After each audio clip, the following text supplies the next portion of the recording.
Good evening, everyone. I am going to call the meeting to order at 5:33 p.m. If you will please rise for the pledge. I pledge allegiance to the flag. Which stands one nation, their God, indivisible, liberty and justice. I Salute the flag. Yes,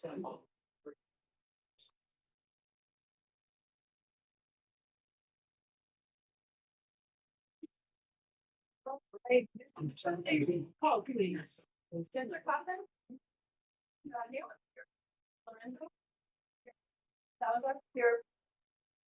Yes, please. Here. Forum. Board members, adoption of the agenda. I need to make note that there is one change that I am aware of. And it is under the announcements. We need to say for May 1st, school will be in session. We copied and pasted the old thing, which was that it was the day off. And we should note also that May 8th is Staff Appreciation Day. So I needed to make those changes to the announcements. Board members, are there any other changes? President Lee. So under presentations, item D, number 2, I would like to suggest that we remove item B, the student attendance policy. It's still working. We've been doing internal second reads here, Done. and so It's not ready. Very good. Anything else, Mr. Wagner, from you? All right. So that was just for clarification under presentations D. Number 2, first read policy, we are going to take out the student attendance. Now, board members, anything else?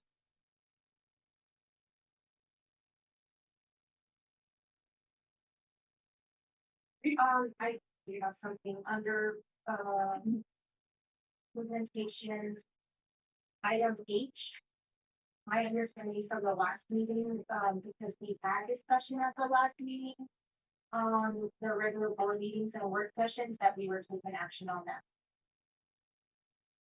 Clarification for you, Ms. Lorenzo, is that we added that as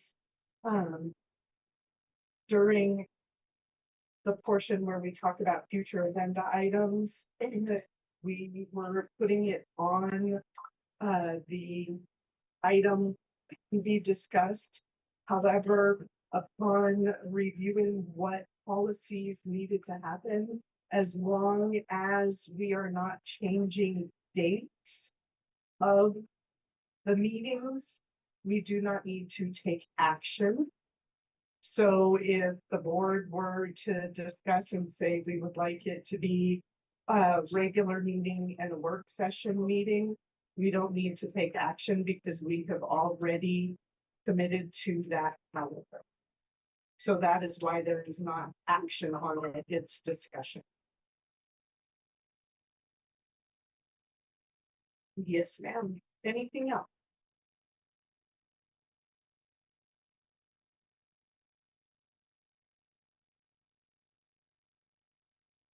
All right.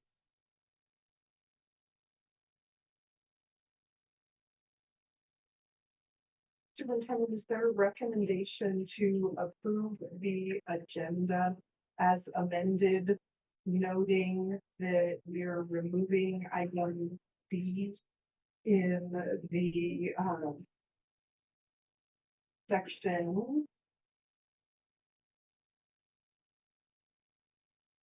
section D, number 2, item B.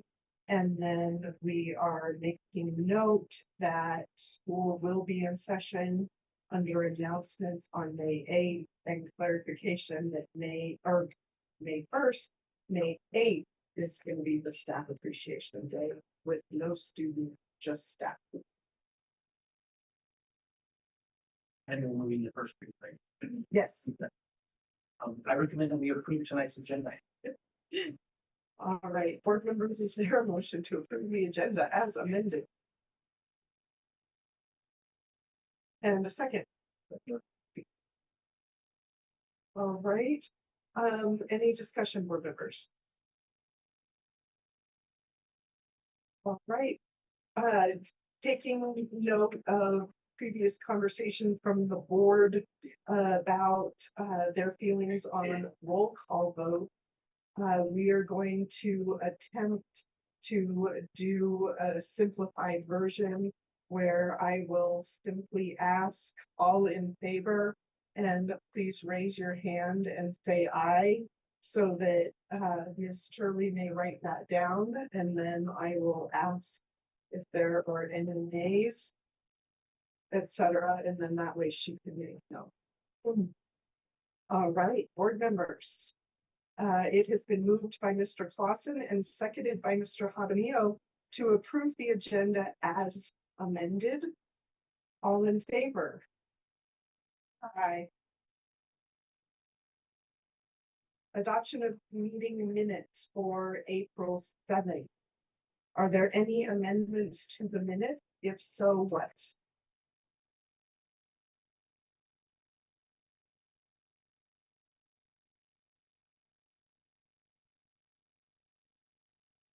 Board members? All right. Superintendent, is there a recommendation for approval, sir? Board members, I recommend that we adopt our meeting minutes from April 7th, 2026. All right, board members, is there a motion to approve the minutes as presented? Thank you. And a second, please. Excellent. Any discussion, board members? All right, all in favor? Aye.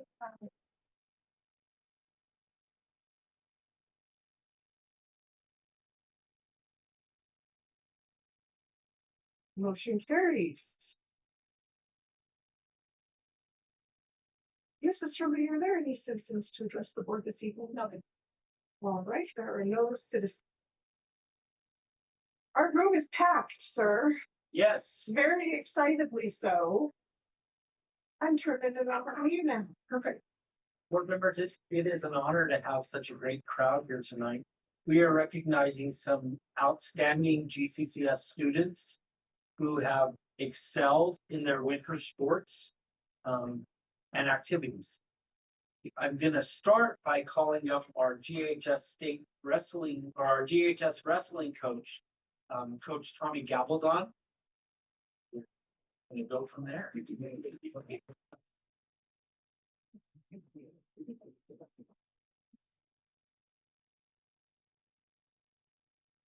And everybody, I'll apologize for the screen blocking you all, but our microphone isn't working. So the only one we have is on top of the board and it's got to face this way. So apologies for blocking your view. I'm going to let Coach Gabaldon talk about his season. And then we have two students that we want to recognize. Good evening, and thank you guys for having us here. Pirates Wrestling is building disciplined, productive young adults who will make a positive impact of our community now and in the future. Just a quick snapshot of our season. We started out this season with 23 boys and 23 girls. We finished off the season with 21 in each of those programs. So we did real well, showing a strong commitment and a retention. Some results on the mat. Our boys had 7 state qualifiers and we placed 1. The girls had 6 state qualifiers and we placed 1.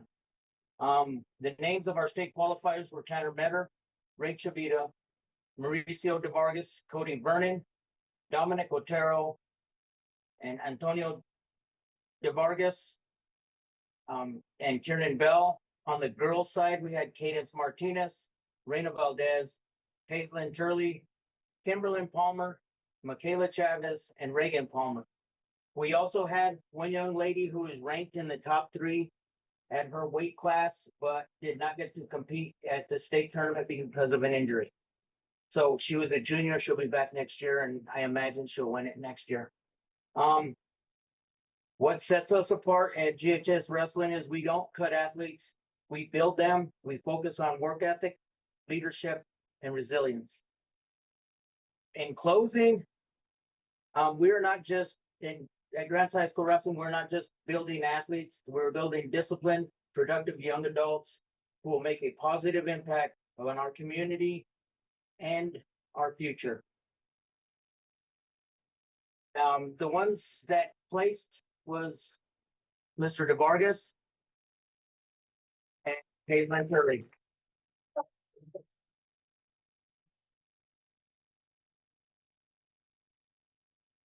So Antonio, he's a sophomore and he placed 5th at the state tournament this year. Paisley Curley is a senior and she placed 6th at the state tournament. Paisley had to wrestle, so it wasn't in girls wrestling. It's not 1A, 2A, 3A, 4A. It's all girls wrestling. So Paisley had to compete with everybody in the state to get there, and she only wrestled 3 years for me.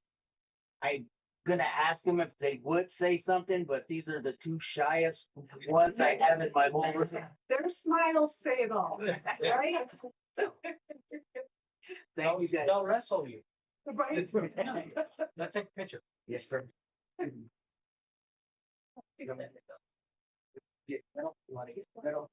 see what I mean?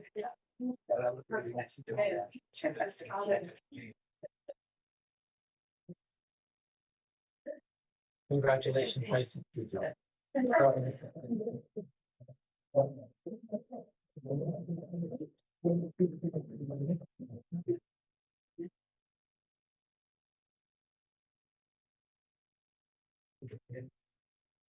Another great winter sport that we have just kind of completed, started in the winter, has gone into the spring, is our state powerlifting competition. Powerlifting began began in 2021 by the New Mexico Activities Association.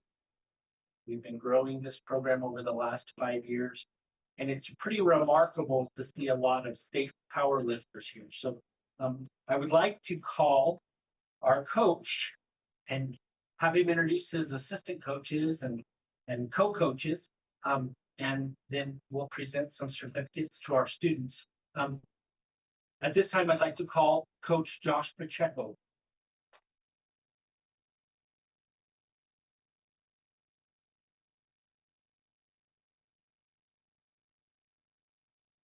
How's it going, everybody?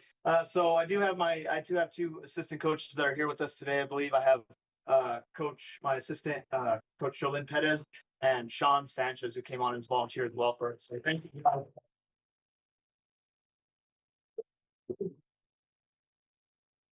Also, just a quick recap on our season, right? We actually grown a lot. This is our 3rd official year as a sport here at GHS. And we've gone from 21, I believe, in our first season to this year having 64 athletes. It's really impressive. We only lost about 4 athletes over the season, so we kept about 60 throughout, which is really great. It's difficult times having to go through 2 practices, and so I really do appreciate these coaches for sticking out with us and these athletes for dealing with all the space constraints that we currently have at times, which is a good problem to have. A good problem to have. This year we have a total for state qualifiers. We had a total of 10 female athletes qualified for state and 9 male athletes qualified for state.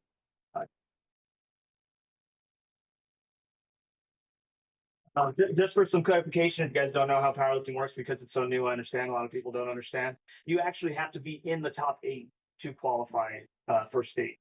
So anyone lower than that is not going to make it in. So except for one, we got one that squeaked in, but he ended up actually falling 5th, I believe. So he went from 14th and ended 5th in state championship, which is really impressive. Nobody on our team actually did go lower, finish lower than 6th place, which again is kind of unheard of for the most part, which is really impressive. This year we had a few athletes get on the podium, which they only podium 1st through 3rd for powerlifting, but almost everyone scored points for us, which really developed into a 5th place for total for our boys team, and a 3rd place total for our girls team. This is our 2nd year, placing 3rd for our girls team, and hopefully next year we can push for 1st on both. And we got a really good shot, a really good opportunity, a lot of young athletes, and I'm very, very proud of them.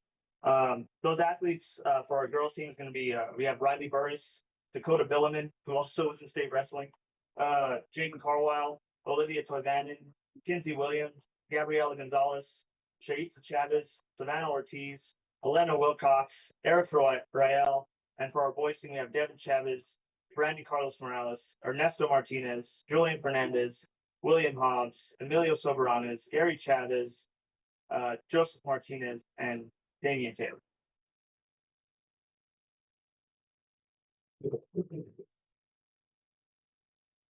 All these guys get their awards. I do kind of want to spotlight a couple guys. I mean, we have some people who obviously podium. We had for our 1st place, we had Gary Chavez, which was just his 2nd year getting 1st place, breaking the total record for his weight class in 4A. I think he's actually 3rd in the state of Mexico for total weight lifted with 1435 total with out of his 3 lifts. We have Savannah Ortiz, who also placed 1st place. This is her 2nd year as well, and she currently has the total record for the state of New Mexico. That's all classes, all females in the state with 1,005 pounds. She's the only female in the state who's lifted 1,000 pounds. She's also got an incredible scholarship to Midland University. If you guys haven't seen, check that out. Pretty awesome. She has the state record for all 3 lifts and total right now. And that's the best powerlifting university in the country. They've won nationals the last 7 years. So hopefully we got a national champion next year. That'd be fantastic.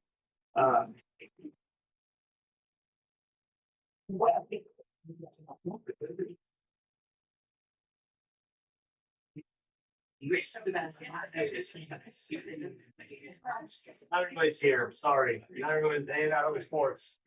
Other sports, other sports.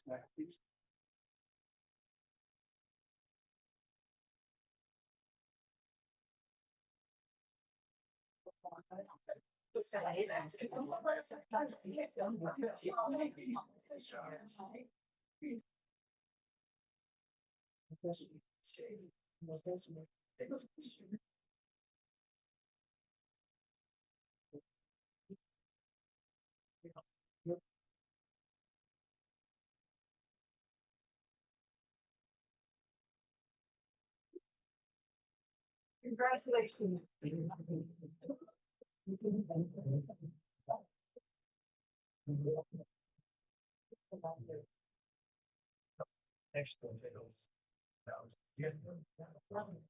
Like I said, we got powerlifting began in 2021, and we're very excited to see how it's developing and growing. Excellent. Madam President, board members, that completes our presentations or our recognitions at this time. On to the presentation of action.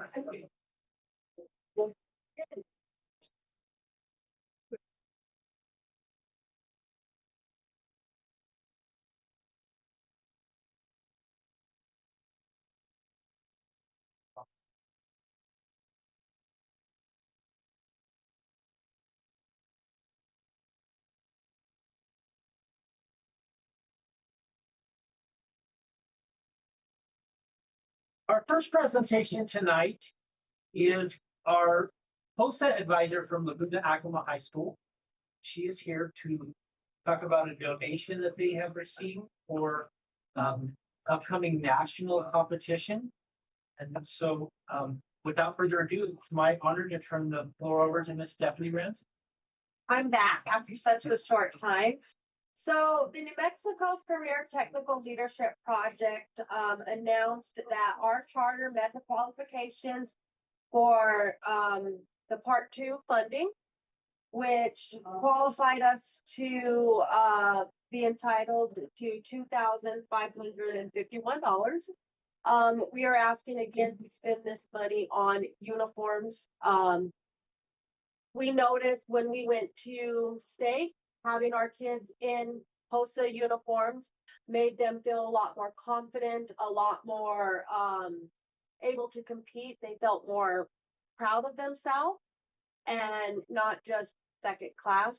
All the kids were dressed like this and it just made them felt more. So we want to be able to spend that money again on uniforms for them. And then the second part of the request is, this is Layla Lorenzo. She is our international competitor. She qualified in sports medicine. She took third in sports medicine.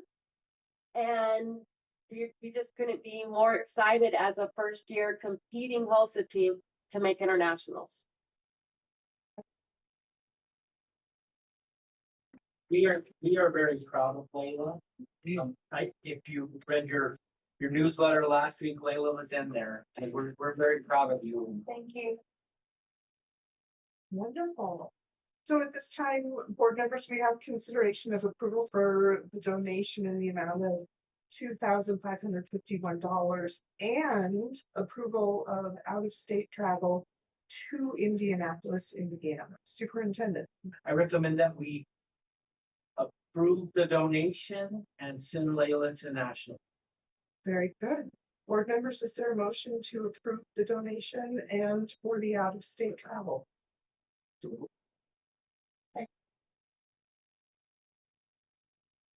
It has been moved by Mr. Clausen and seconded by Ms. Lorenzo to approve the donation in the amount of $2,551 and approval for out-of-state travel to Indianapolis. Board members, discussion. I was gonna put her on the spot. She's on me, but I Very but good. very bad. Very good. Thank you for saying that. Just a little tidying up thing. I know Walter will remember this. When my son had the opportunity to go out of state to travel to Indianapolis with FFA, I abstained from the vote so that there was no conflict of family interest. So it's a suggestion that you might consider doing the same. All right, any further discussion, board members? And congratulations. Thank you. We're so excited for you. Thank you. I'm excited too. It's wonderful. Just a comment. Leila, are you going to PT school? Just there. Oh, yes, I am. Excellent. Excellent, right? Oh, exciting. All right, board members, all in favor? Aye. Aye. And the remaining board member. Thank you, ma'am. Layla makes us proud. Congratulations for the motion.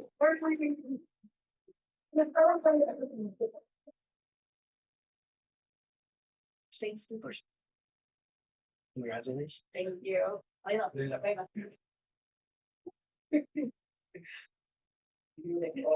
Oh, best of luck, sweetheart. Thank you. That's amazing. All right, Mr. Wagner. Another trip that we annually are fortunate enough to get to is our International Science Fair trip. And this year, we have 4 students who have qualified. I would like to turn the podium over to Mr. Cody Hayes, teacher at Grants High School, who will talk about our space science trip.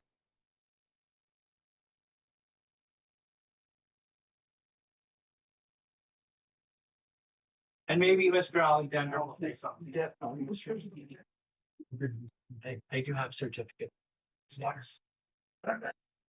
Good evening, everybody. 2 weekends ago, we took a group of about 50 students from Grants Cibola County Schools to the State Science and Engineering Fair. While there, we had over 15 students recognized with awards at the state fair, from the elementary school up to the high school. They won a combined 25 awards, if my count is correct. Some highlights including Amelia Martinez and Kira Munson, who placed first and second in the NMJAS paper competition in the junior division. Speaking of paper competition, Lucas Rickner was third in the state in the paper competition.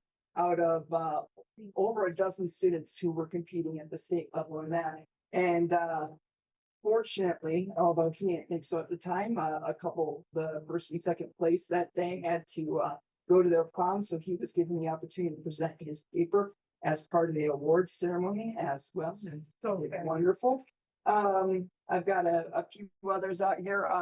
Riley Burris, who was unfortunately, she had to present her project in absentia because she was off competing for state powerlifting that same day. But still did a strong enough project that would, based on what she had on display, was awarded a special award from the National Oceanic and Atmospheric Administration. And then we had Sebastian Griego was first in the category of animal science and microbiology. And also was recognized as a grand award winner. He was the second alternate to the Science and Engineering Fair from the state competition. Before we talk about ISEF, I just want to recognize both the great performances of all those students who Mr. Alexander giving you a list of all those awards now, but not only those students who placed and earned awards, and not only all those students who accomplished enough to make it to the state level, but just to reflect back on the countless hours of hard work done by hundreds of students voluntarily across the district, going all the way back to the local level, where at the local competition, I believe it was about 160 students that we had competing at the local fair, and we've narrowed it down from there. But even that represented students who had been winnowed down from their respective school fairs.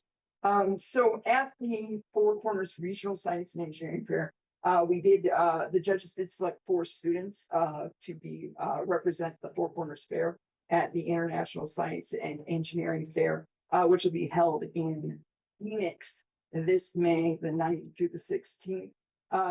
Selected as observers are Sebastian Griego and Emma Munson, who is off playing tennis right now.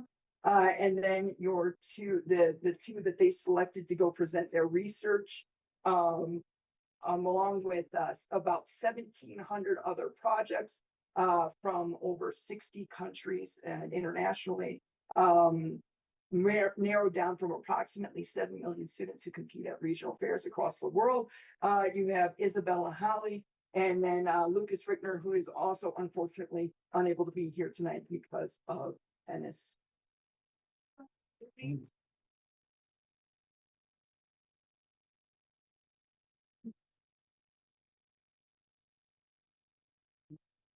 Briefly tell them the project.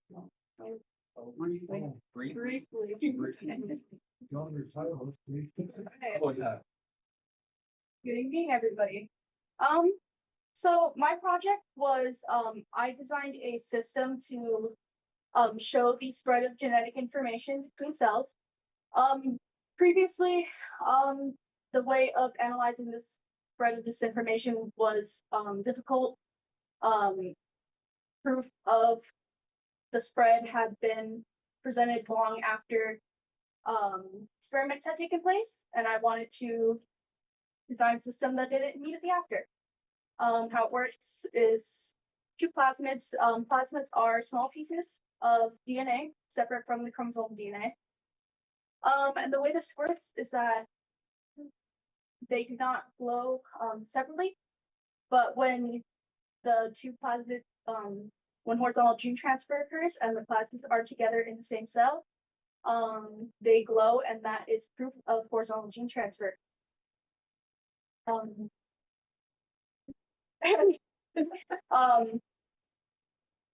The reason I did this is because there have never been other systems that have been designed to do this, and I wanted to create something that did that. So all of this work was my own, and it was a novel project, so nobody else had ever done it before. Yeah.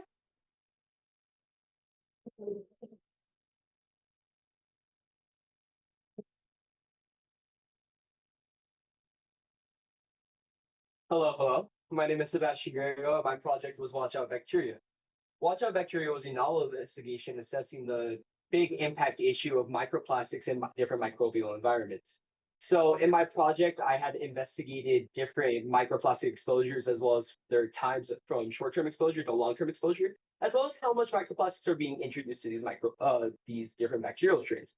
So with the growing issue of microplastic exposure in our high intensive environments like our water systems as well as our purchasable water manufacturing issues, microplastics are being highly introduced and they're causing things like according to online sources, they're causing things like antibiotics from working and causing medicines to not properly function because they're kind of being used as a shield for bacteria that kind of store up in our bodies.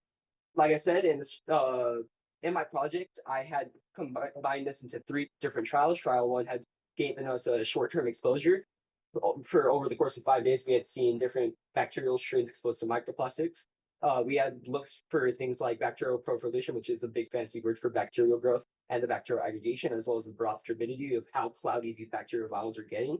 In trial 2, we had basically done the same thing, but also kind of verifying what was actually happening. And we had extended this trial from 5 days to 10 days to see long-term exposure.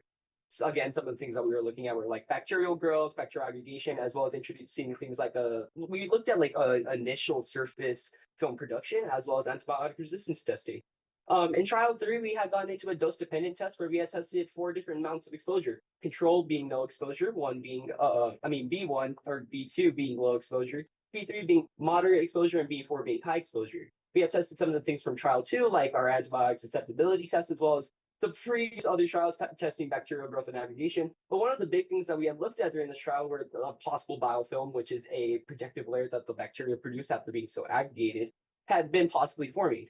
Overall, in my project, we had seen that microplastics did give a significant difference in majority of things, but it was never fully quantified because when we ran a statistical analysis, it wasn't really proven because all but one case had denied my alternative hypothesis. This whole project wouldn't have been possible without Shelby Alexander as well as my teacher Cody Hayes for staying up with me and the nights in the lab laughing and just being able to keep this project possible.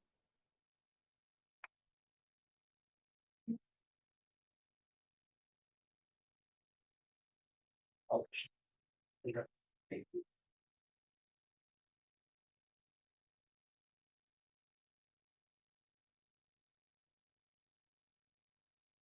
Excellent. Good luck at international. Super proud of you, kiddos. Mr. Regnum's jumping the gun for us. Let's, board members. Let's have consideration of approval of out-of-state travel to Phoenix, Arizona for International Science Fair, May 9th through 16th, 2026. Superintendent, your recommendation. I recommend that we approve the out-of-state travel to Phoenix, Arizona for international science and engineering. Excellent. Board members, is there a motion? Motion. Was that Don Lauren who said it? Yeah. Okay. I'm gonna give it to her and you can have the second, sir. It has been moved by Ms. Lorenzo and seconded by Mr. Padamio to approve the out-of-state travel to the International Science and Engineering Fair in Phoenix, Arizona, May 9th through 16th, 2026. Board members discussion. I have a comment. Congratulations, Katie and Isabel. And Sebastian, your grandma will be proud of you. I grew up with your neighbor with your grandma, so she's probably very proud of you. And you gave a really good presentation just now. So make us proud. They will. They're amazing. Anything else, board members? All in favor? Aye. Bye. Motion carries. Congratulations, and we wish you the absolute best of luck. These kids are amazing. My son competes in getting to watch their projects grow from local to regional, and the level that they are at state is just incredible. I know they'll be even more amazing once they get all the way to ISEP. Good luck to those. All right, next up, Mr. Reitender, we have the team center. Madam President, board members, just a little history. We are very fortunate that we have a really good partnership with Laguna Health. And we have a teen center for health located in Laguna Acoma Junior Senior High School. And our MOU has recently come up to be renewed. And so tonight's action item would be for President Lee to sign the MOU related that we have. And the board approved. Very good. So we did not have our formal. Miss Ray was not able to join. I don't believe she. Okay. All right, This one's kind of at the district level, is it's okay, your approval. understood. So board members, we have consideration of approval of the Laguna Acoma Teen Center MOU. Superintendent, Recommend that you sign the MOU and partner with Laguna Health.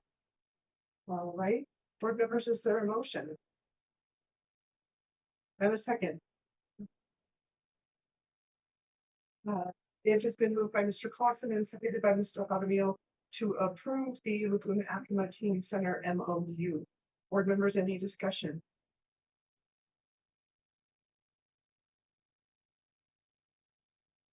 Favor?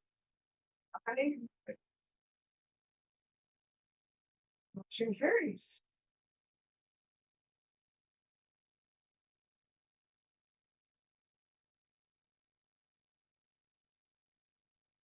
And now, board members, it's your favorite part of the meeting.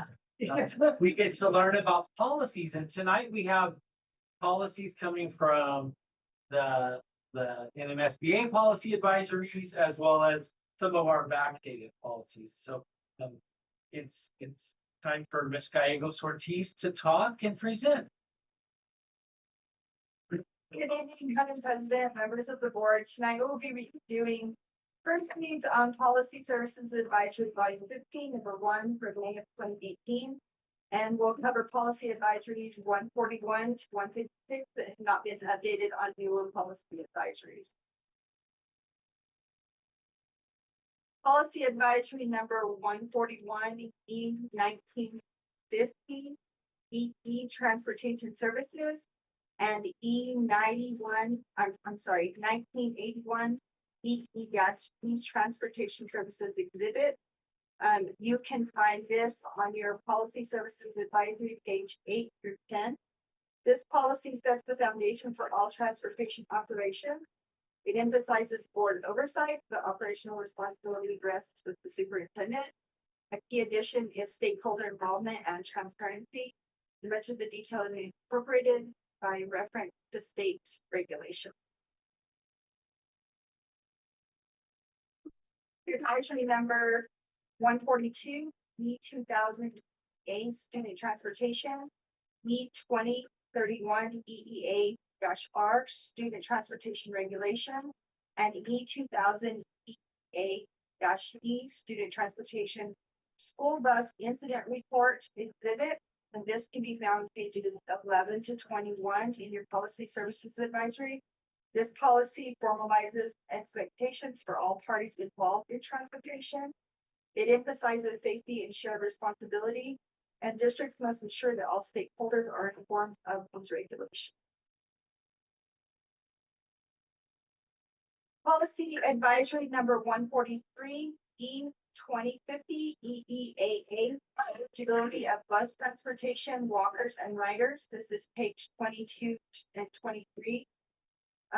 This is a relatively minor update. It reflects statutory changes allowing SUVs under strict safety rules, and districts must evaluate whether they can meet those safety requirements. For policy advisory number 144 E 2100 EEAB, special education student transportation. Students with special transportation needs. This is pages 24 and 25 of the Policy Services Advisory. This is a newly written policy and ensure transportation aligns with student-specific plans. It reinforces that one size fits all policy does not apply, and compliance with federal and state disability law is critical.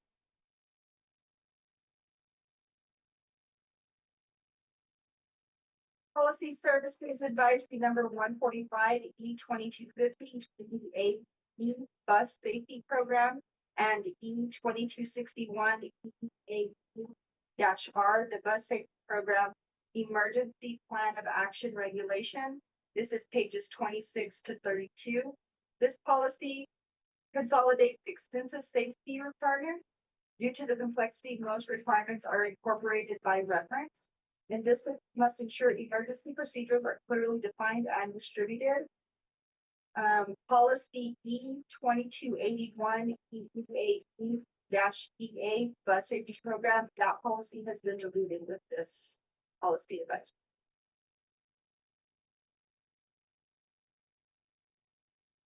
Policy Advisory Number 146 was already updated again in Policy Advisory Number 204, so that will not be presented tonight. For Policy Advisory Number 147, E2400 EEAP Bus Purchasing and Maintenance. This is page 35 of your Policy Advisory. This is a technical update and it ensures alignment with current state standards for bus purchasing and maintenance. Policy Advisory Number 148, E2450, EEAEC, Student Conduct on School Buses. This is page 36. Rather than duplicating rules, this policy connects to existing discipline frameworks. It ensures consistency between classroom and transportation behavior expectations. And this policy references policy EEA and A-. Policy Advisory Number 149, this is E2650, Transportation to Student Activities, and E2661 EEAFA-E, Transportation to Student Activities Responsibilities. This is page 37 to 40. This broadens scope beyond buses to all district vehicles, and it ensures consistent expectations across all activity trips. Drivers must follow state regulations for activity transport.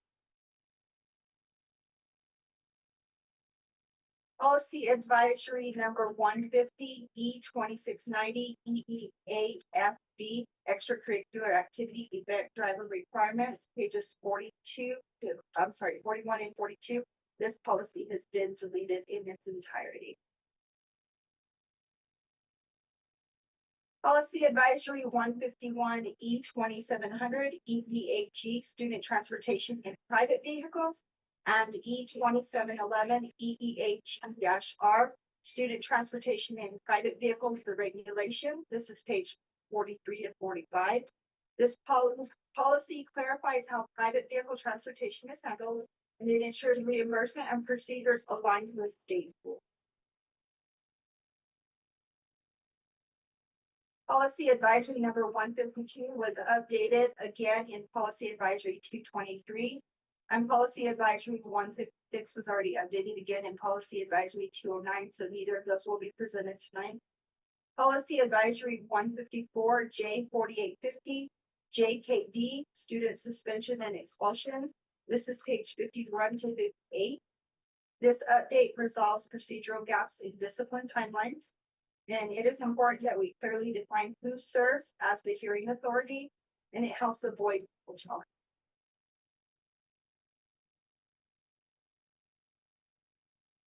Policy Advisory 155 was already updated again in Policy Advisory 257. Will not be presented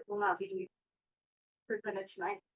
Policy Advisory 156, this is J5460, JLCG, do not resuscitate orders, and J5461, JLCG-R, do not resuscitate orders regulations. This is on page 61 and 62. This is a sensitive policy area. The recommendation is that districts do not accept or honor DNR orders. The regulation outlines how the district will respond operationally, and it supports the overarching policy direction on DNR orders. This would be a new policy and regulation for the district.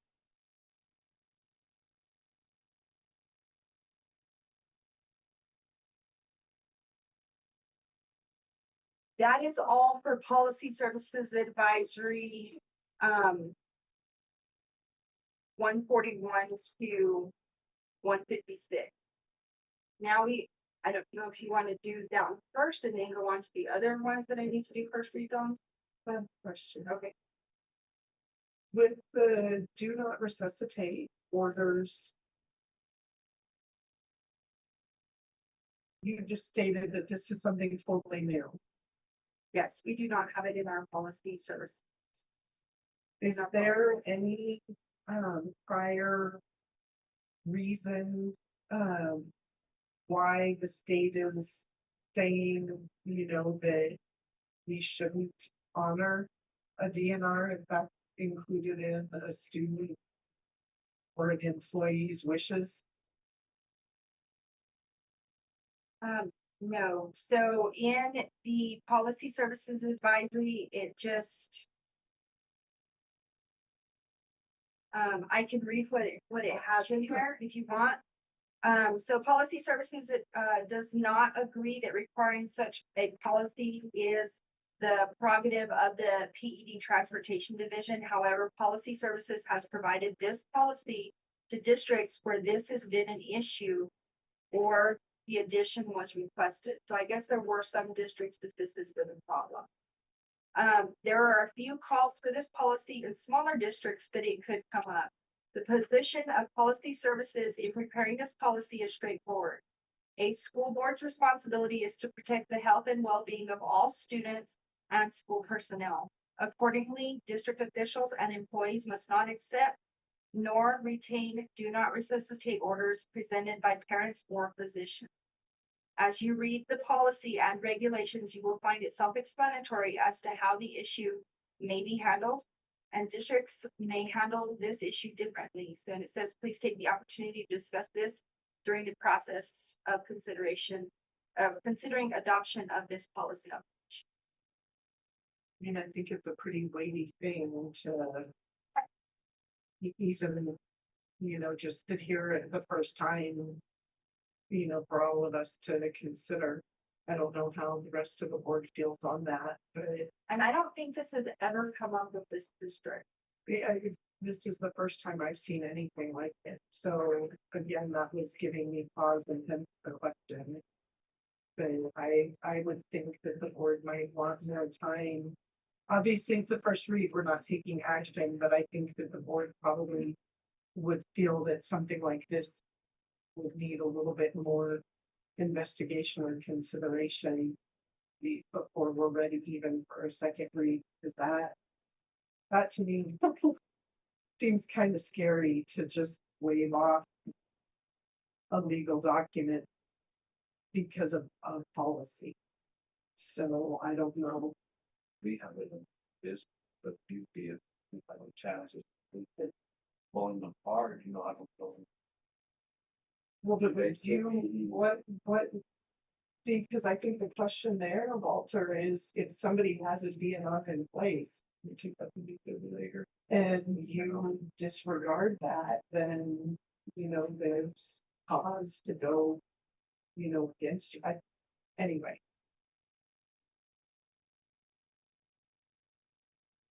And then just to make note too, for the student suspension and expulsion, in that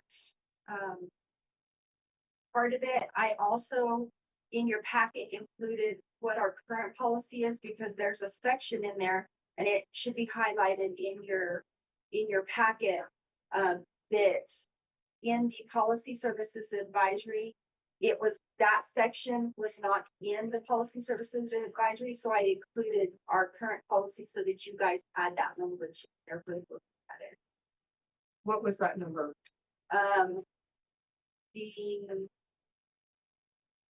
So that is policy advisory number 154. That's pages 51 to 58 of the policy advisory. Unfortunately, we don't have page numbers on we just have the actual numbers of the policy. So it would it's towards the end.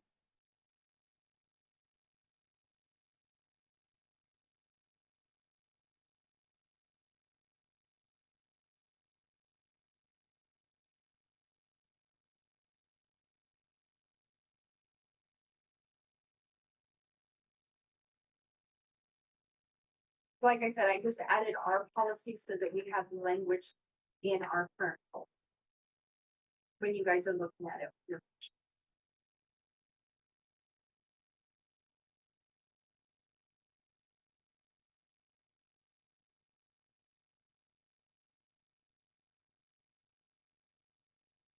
Board members, did you have any other questions about those, or do we want to keep hearing? Don't vote in either, actually. Usually nothing. Yeah, I mean, I'm in the medical field, even though as I go, that's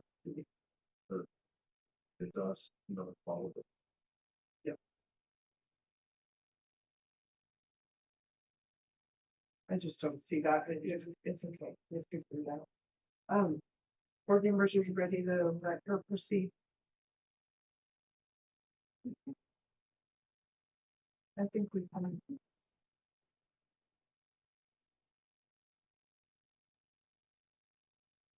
I think we're ready to go forward. Okay. Thank you.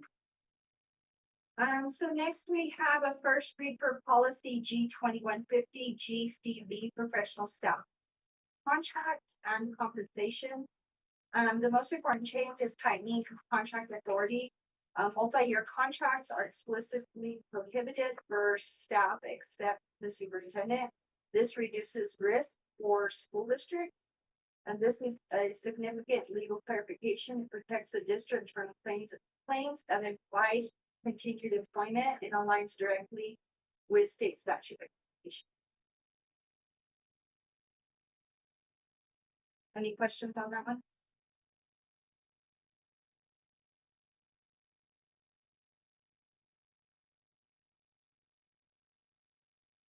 Next, we have, so in your packet, you will have the student attendance one, if you will just take that out, that is, we decided not to do that tonight or for here.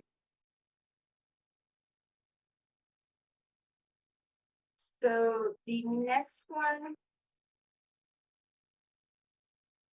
will be, this is a first read for policy J0500J, I'm sorry, I'm wrong. This is a first read for policy J7050JR student records. We're requesting to add in wording giving parents and guardians the right to inspect and review all educational records. This includes raw data, work samples, and specific evidence used to monitor progress towards IE. And this was at the request of special education.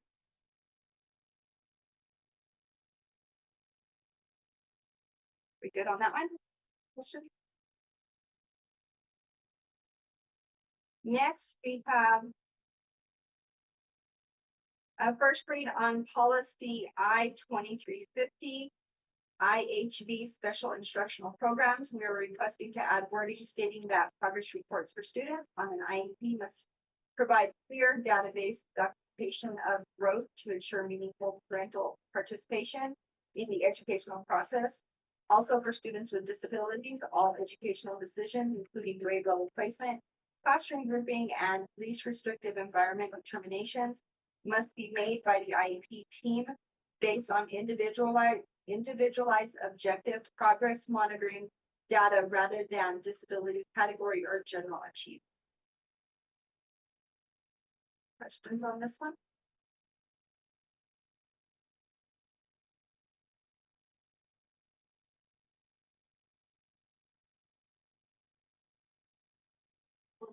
That's all for first reads tonight, and we'll go on to second read. We will be doing second reads on policy advisory volume 15, number 2 from August 2018. We'll cover policy advisories number 158 to 1.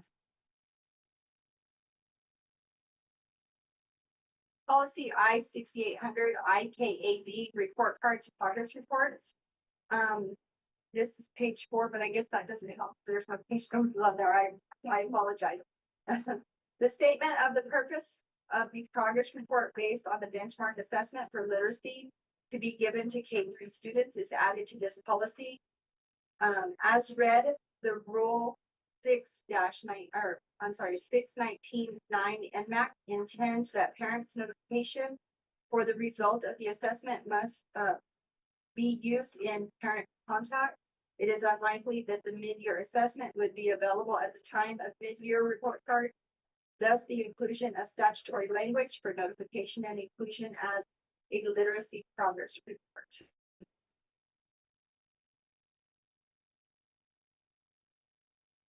For policy I-6900 IKAC A, parent conferences, and I-6911 IKACA-R, parent conferences regulations. Since a parent conference is required by NMAC 619(9) for K-3 students, not proficient in literacy was added to the already required conference.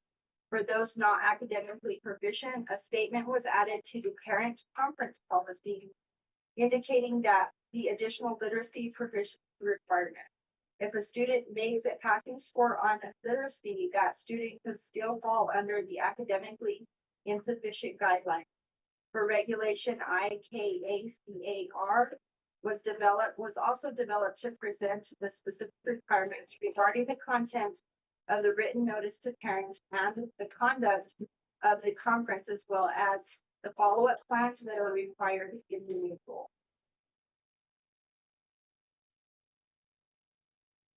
For policy I-7200 IKE, promotion and retention of students, another change to the language of the promotion and retention statute, NMSA 22-2C6, was made by Rule NMAC 619(9).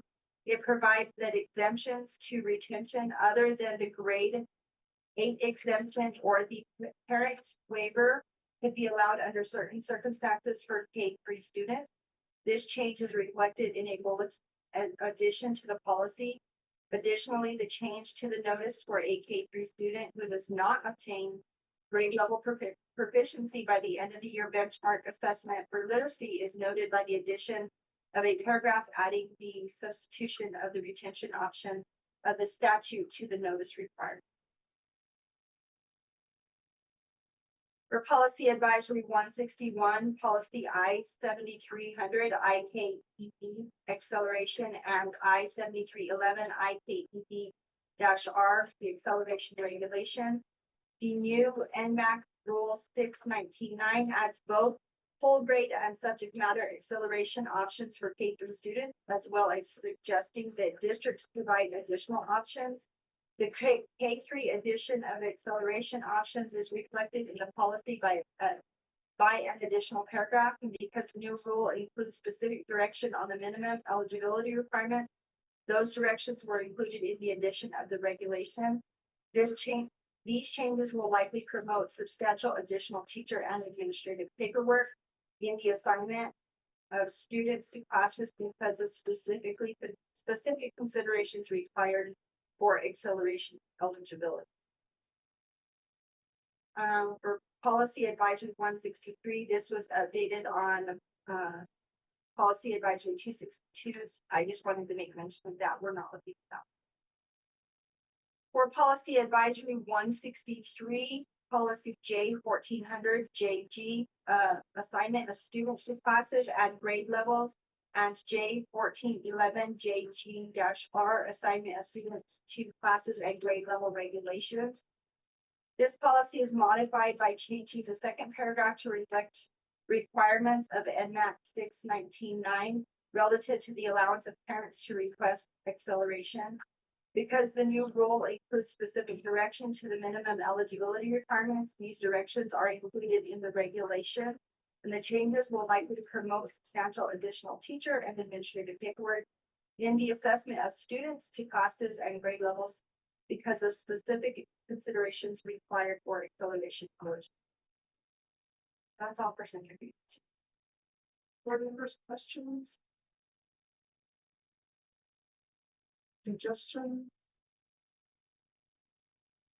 Any Board members, at this time, we have consideration of approval of the second reads policy services advisory, volume 15, number 2, all the way back from August of 2018. The superintendent.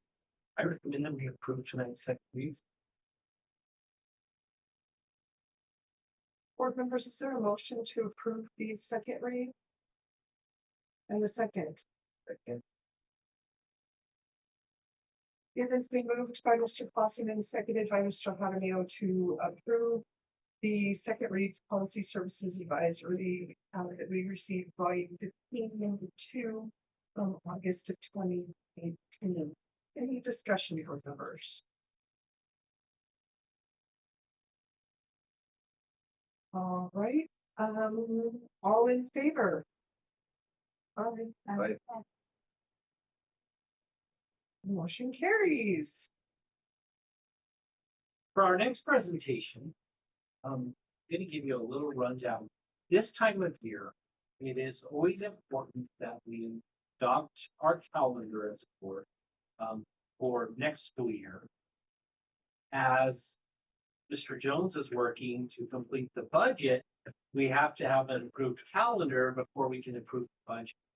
And so this calendar has been vetted by our educational community, our teachers, our faculty, our staff, our employees, as well as made public. And so I'd like to call Dr. Delton Martin to come forward and present the selected calendar. Madam President, members of the board, Superintendent Juan.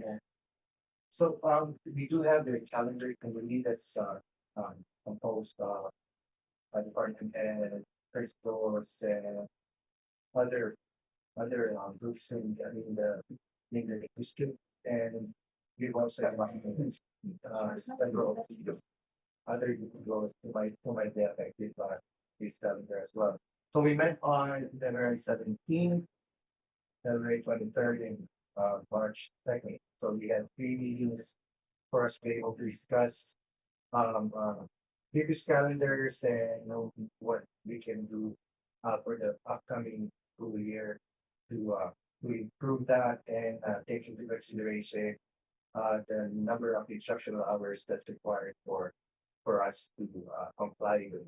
And you have a copy of the draft A of the calendar. Draft B actually resembles that, but including other items that, of course, the votes. I believe you have a copy of the votes as well. If you look at the chart, there are only 2 calendars that our employees need to choose from. And it was pretty close, but calendar A was 16 votes.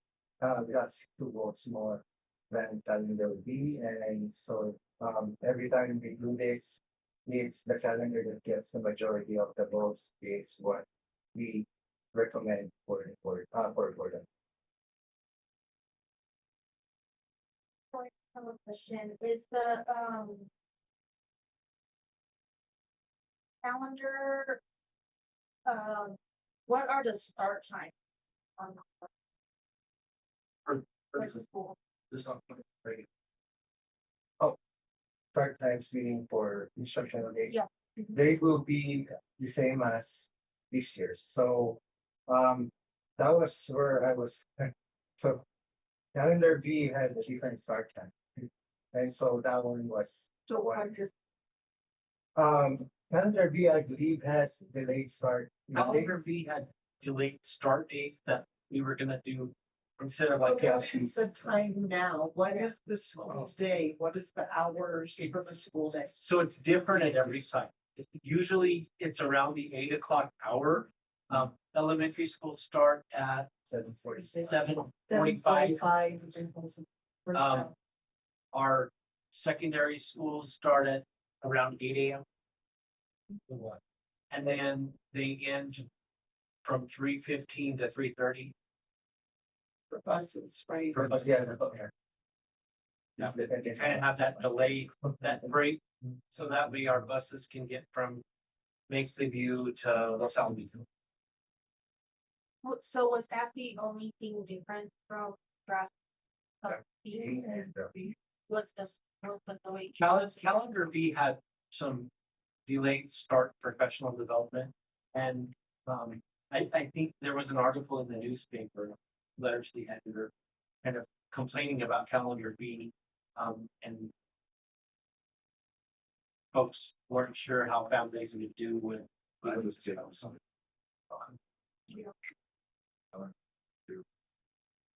Mostly parents that didn't know what to do with their kids for those first 2 hours of the morning or something. Well, thankfully, that's not the one that we're. Yeah. Right? My question is, only 324 staff members voted on it. That's actually more than previous. Really? And do they not have access to it, or they just vote to decide not to? They all have access, and we send out Google forms and updates, and some of our employees don't necessarily use the computer a lot. They don't use their emails a lot. And so that's better than previous years. Mr. Leo, we went as far as texting them. With the link to vote, so, and that's the reason why we got the number. And those people are gonna be, like, I'm just hoping that they do have access.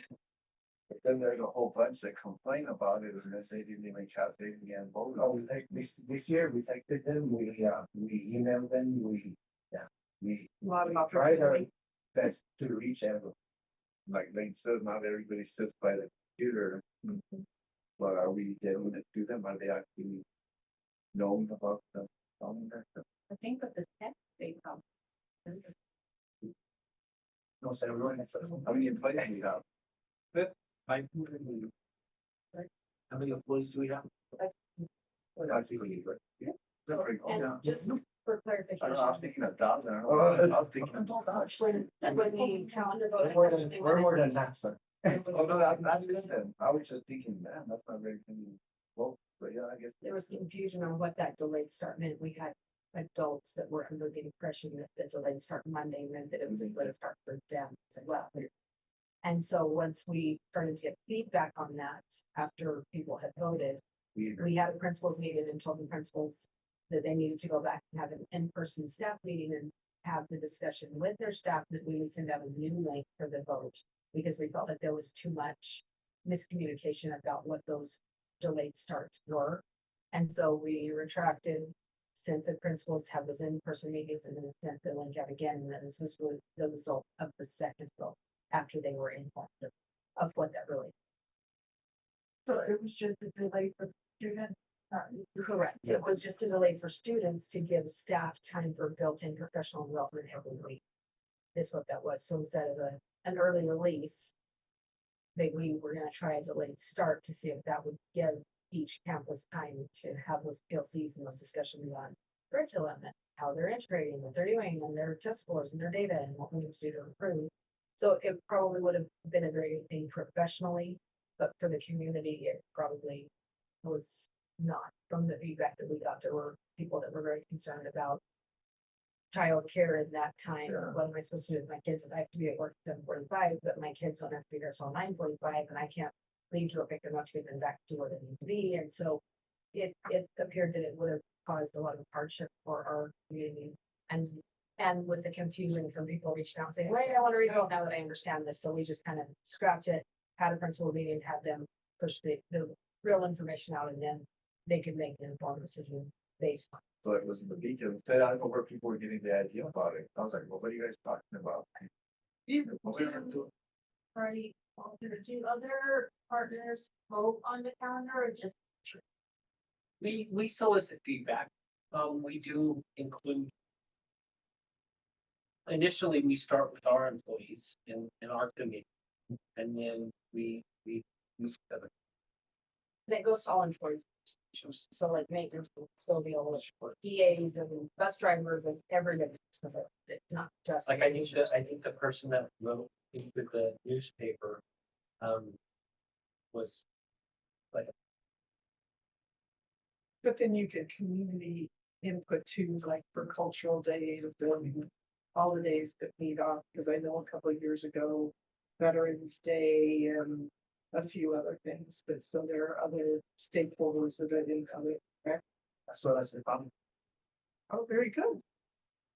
Any other questions, board members, about the calendar? All right, at this time, we have consideration and approval of the GCCS 2026-2027 calendar, and this is calendar A that we are seeking approval on. Superintendent, I recommend that we approve calendar B.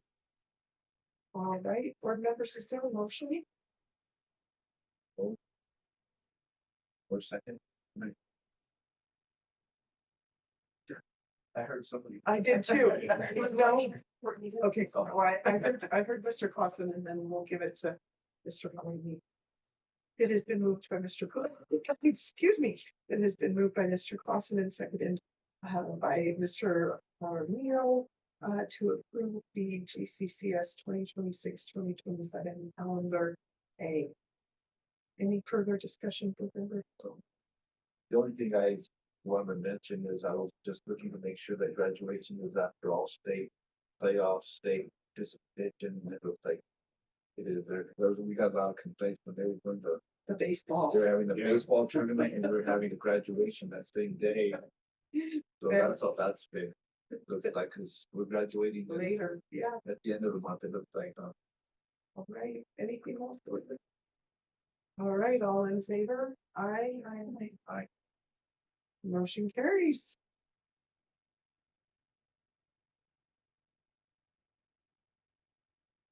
Board members, as I mentioned a little bit ago, Mr. Jones and his team have been working very hard. They're working on the budget, they're crunching the numbers, they're working with the public education department. And they're building a budget and coming together. Part of building a budget is reaching out to stakeholders and reaching out to parents and families and employees and finding out how best to spend our budget. And so Mr. Jones will be ready at our next meeting to come with a budget. But tonight he's going to talk to you about kind of information that he's been for.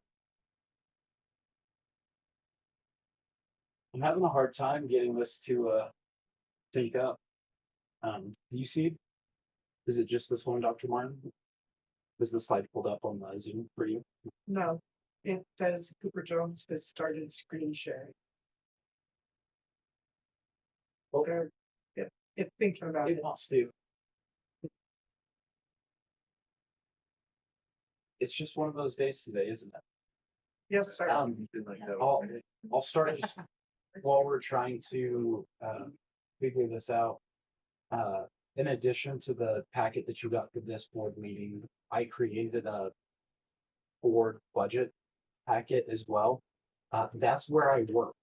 So if you want to drop in and see what's happening with the budget, that's where I'm getting everything. If you were able to pick up on anything that the students from Science Fair said about their projects, any little thing, then you can understand the budget because it's really, really pretty simple.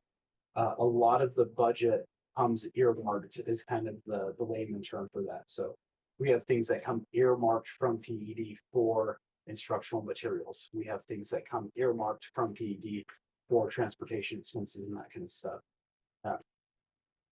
The freedom that we have is really anywhere between 15% to 20% of the SEG award.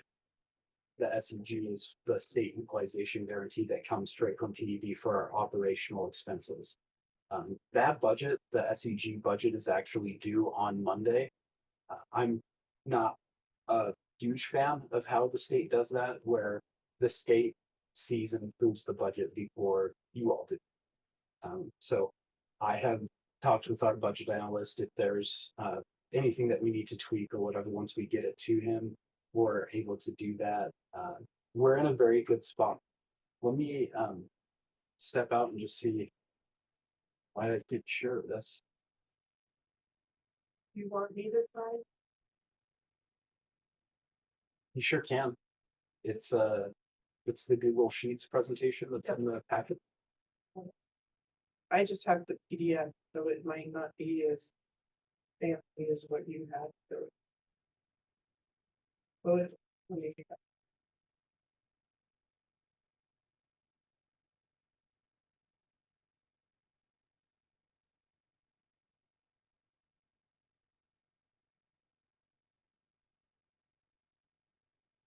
I don't know the, but there it is. Perfect. So this is totally live. If you look in your drive, you'll have a link to the sheets for this. The sheets is linked to the form. So the budget survey is still live. This is a snapshot of right now. So if 1,000 more people go vote, these numbers are going to change and they're going to move around. I'll close this tomorrow afternoon. And then when we work Saturday, we'll make sure that everything's ready to roll. Would you go to the second page for me, please? So these are just the demographics of who has done the survey. As you can see, we had a lot of parents and a lot of employees do it. We had a good portion of students as well. This has been updated even since this PDF was generated. We have a little bit more since that time. And if you'd go to the next one, please. This is just ethnicity. I think that this is a good way of just making sure that we're representing everybody and that everybody has a say. And you have all this access to this as well. One more. This is where we get into the good stuff. So you can see really which sites have kind of showed up to vote. Grants High School has an unfair advantage because they have the most staff and the most students, so they would have the most parents as well. This is typical when we poll the entire county on something. Grants High School usually leads the charge. The question also allows you to select multiple sites. So I know that Mr. Clausen has kids at Grants High School and at Mount Taylor, so you're able to vote under both of those things. Then go to the next one. Okay, so this has really evolved since last year. We are asking the community what is most important in regards to student-focused categories. So if you see the number one, which was not number one last year, is STEM. So science, technology, engineering, and math. That's wonderful for our community, especially with potential for uranium and potential for industry. Like, you need kids that are well versed in science. We just had the science fair students. It's something that our community sees as valuable, and it is. There's a lot of really, really solid jobs in engineering and science and in math. Second was student activities. So this is stuff like Ag Day. This is stuff like the spelling bee. This is stuff where students are able to get together, maybe as a school, and go to a place. This is also like class sponsors or Mesa clubs, those sorts of things. That's the second highest on the list. Number three is student support services. And this is like tutoring, mental health, physical health, maybe some sex ed type stuff, which is also very important. You can see that 4 and 5 are kind of split there, which is really 5 and 5, which are CTE and art. And then number 4 is student health services. So I apologize, I misspoke. Flips, the higher ranked is actually like tutoring and attendance initiatives, which we hire attendance clerks. So if there's a student that is out of school, we have somebody that calls and says, hey, I just want to let you know that, Cooper's not here. Is everything okay? What can we help you with? Can we get homework put together? That kind of stuff. The next one, and I like this one because working for the school district has been kind of interesting, where if somebody has an issue, they just go ahead and put it on Facebook. They're going to say exactly what they want to say about everything that's going on. last year, maintenance of facilities was ranked really, really high. We had a lot of issues with heating and cooling and delays and closing school. Knock on wood, this year, so far so good. That's your tongue too. Yeah, yeah, so the other thing that is good about this is sometimes what is most important to us isn't necessarily the thing that the district is doing for them. And student safety and security is one of those things that the district's doing a great job at. In terms of investment, we've spent close to $2.5 million to put cameras and access control and weapon detection and all of like the hardware in place.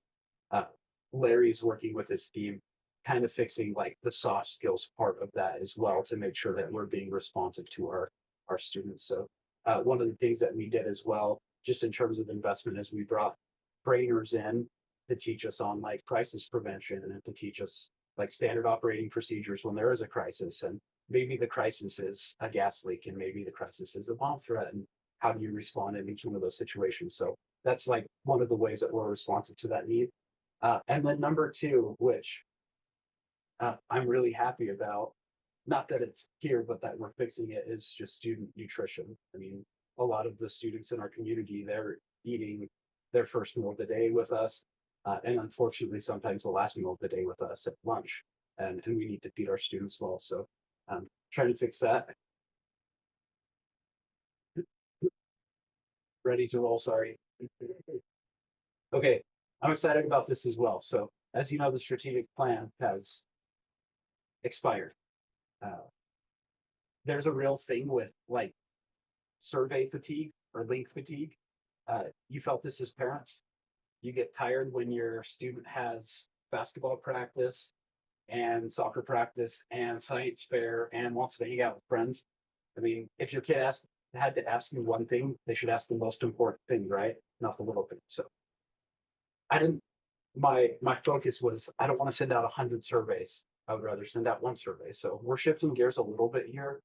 This is really like, what are the strategic priorities of the district and how is the public perceiving these things?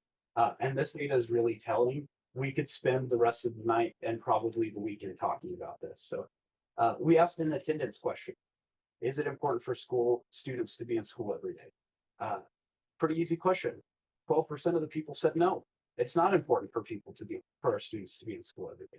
So not a whole lot of explanation for that. That's the data. It is what it is. Go to the next one, please. So are students ready for the real world? The question that we asked is, are our high school graduates ready for college and career? This one is somewhat favorable. 58% say yes, which means 42% say no. So for us, it's kind of like a wake up. Are we doing the best that we can to get kids ready for college and careers? This is kind of a climate question. It's about safety, being supportive, engaged, and excited to learn. So students are feeling safe out of that list. That's probably the most. Less for supported, less for engaged, less for excited to learn. And there are some that feel none of the above. So one of the things that I will say, and if you're the public and you're listening to me, surveys are not always the best way to gather information as qualitative data. Because if I was a student, even though that I'm well fed and doing well in school, I'd be like, no, definitely not. So there is a little bit of bias here, just individual bias, where they take it and they're like, yeah, well, it's just a survey, it's nothing in the world. So this is also a good indicator that the district's initiatives and security are having a return as well. Students are feeling safe. So are we reading at grade level? Majority says no. And similarly, the next question, are we performing math at grade level? Majority says no. So we start asking these questions. And you're okay, you can close it out. That's the end of it. The last slide is just that I'll be at the next board meeting. Not on your slides, my slides. Yeah. I'll be at the next board meeting with the buckets presentation. Buckets is kind of the term that they use for how you divide the money that the state gives you. And I'll have all of that lined out. The questions that were posed in regards to the strategic priorities are really the way that the district is communicating with families about how can we fill in those gaps. So 12% of the population saying that it's not important to be in school is 12% too much. 50% of the people saying that we're not reading or performing math at grade level is too much. You know, that these are parents that are taking it, that have their kid there that say they're not cutting it. Or these are teachers that are teaching their students that say they're not cutting it. So the way that we turn this into action is we work together, and the executive team is really working. Jennifer's been very textbook in regards to how she is approaching adopting textbooks for math.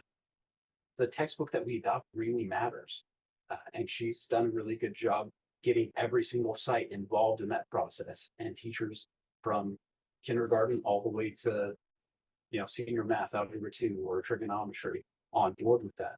And then we make that expense and we follow that up, and then we start building it. So my hope is that 3 years from now, when we have this conversation again about the budget, our math has 3 years of being in adoption, and then the perception is that we're doing better. We have some other data that's quantitative, students that have taken tests, and you can see where their proficiency is. Based on our proficiency, this is actually fairly generous. You know, 50% proficiency in math would be a huge improvement for us. So I apologize. I know that I'm scattered. The budget is totally transparent. It's an open book. If you have any questions as you're digging through that folder, please reach out to Mr. Widener. The pro tip is that there's actually a checklist. So in that folder, there's a checklist. That is what PED looks at to approve our budget. Do they have this? Calendar's part of it. Do they have this? So we're 80% of the way there. 10% tomorrow, 10% Saturday, and should be ready to go. Good question. I think this is really good. Quantitative data, are there questions in the survey that tell us more the qualitative stuff, the story behind like why are kids feeling, why is that 12% feeling it's not important to be in school? Like, is there a way to gather that story? Or is it just the budget is totally anonymous. So you don't get on there and say, yeah, my kids go to this school and we hate it and all of that kind of stuff. I would invite you to look at that form. Even once I unpublish it, you have the ability to look at some of the comments. Most of the comments are about the food. The food is really terrible. Our kids don't want to eat it. I would say 80% of the comments. And then you have what we call the lone nut, the one person that says, fix South Campus. It's like, we're working on it. We're trying to get it done, you know, that kind of stuff. There's not really a question for them to kind of explain more. The very last question is like, this is your place to leave your thoughts. so it's leave your thoughts for the whole thing, not for each Correct. question. Okay. Yep, just the survey as a whole.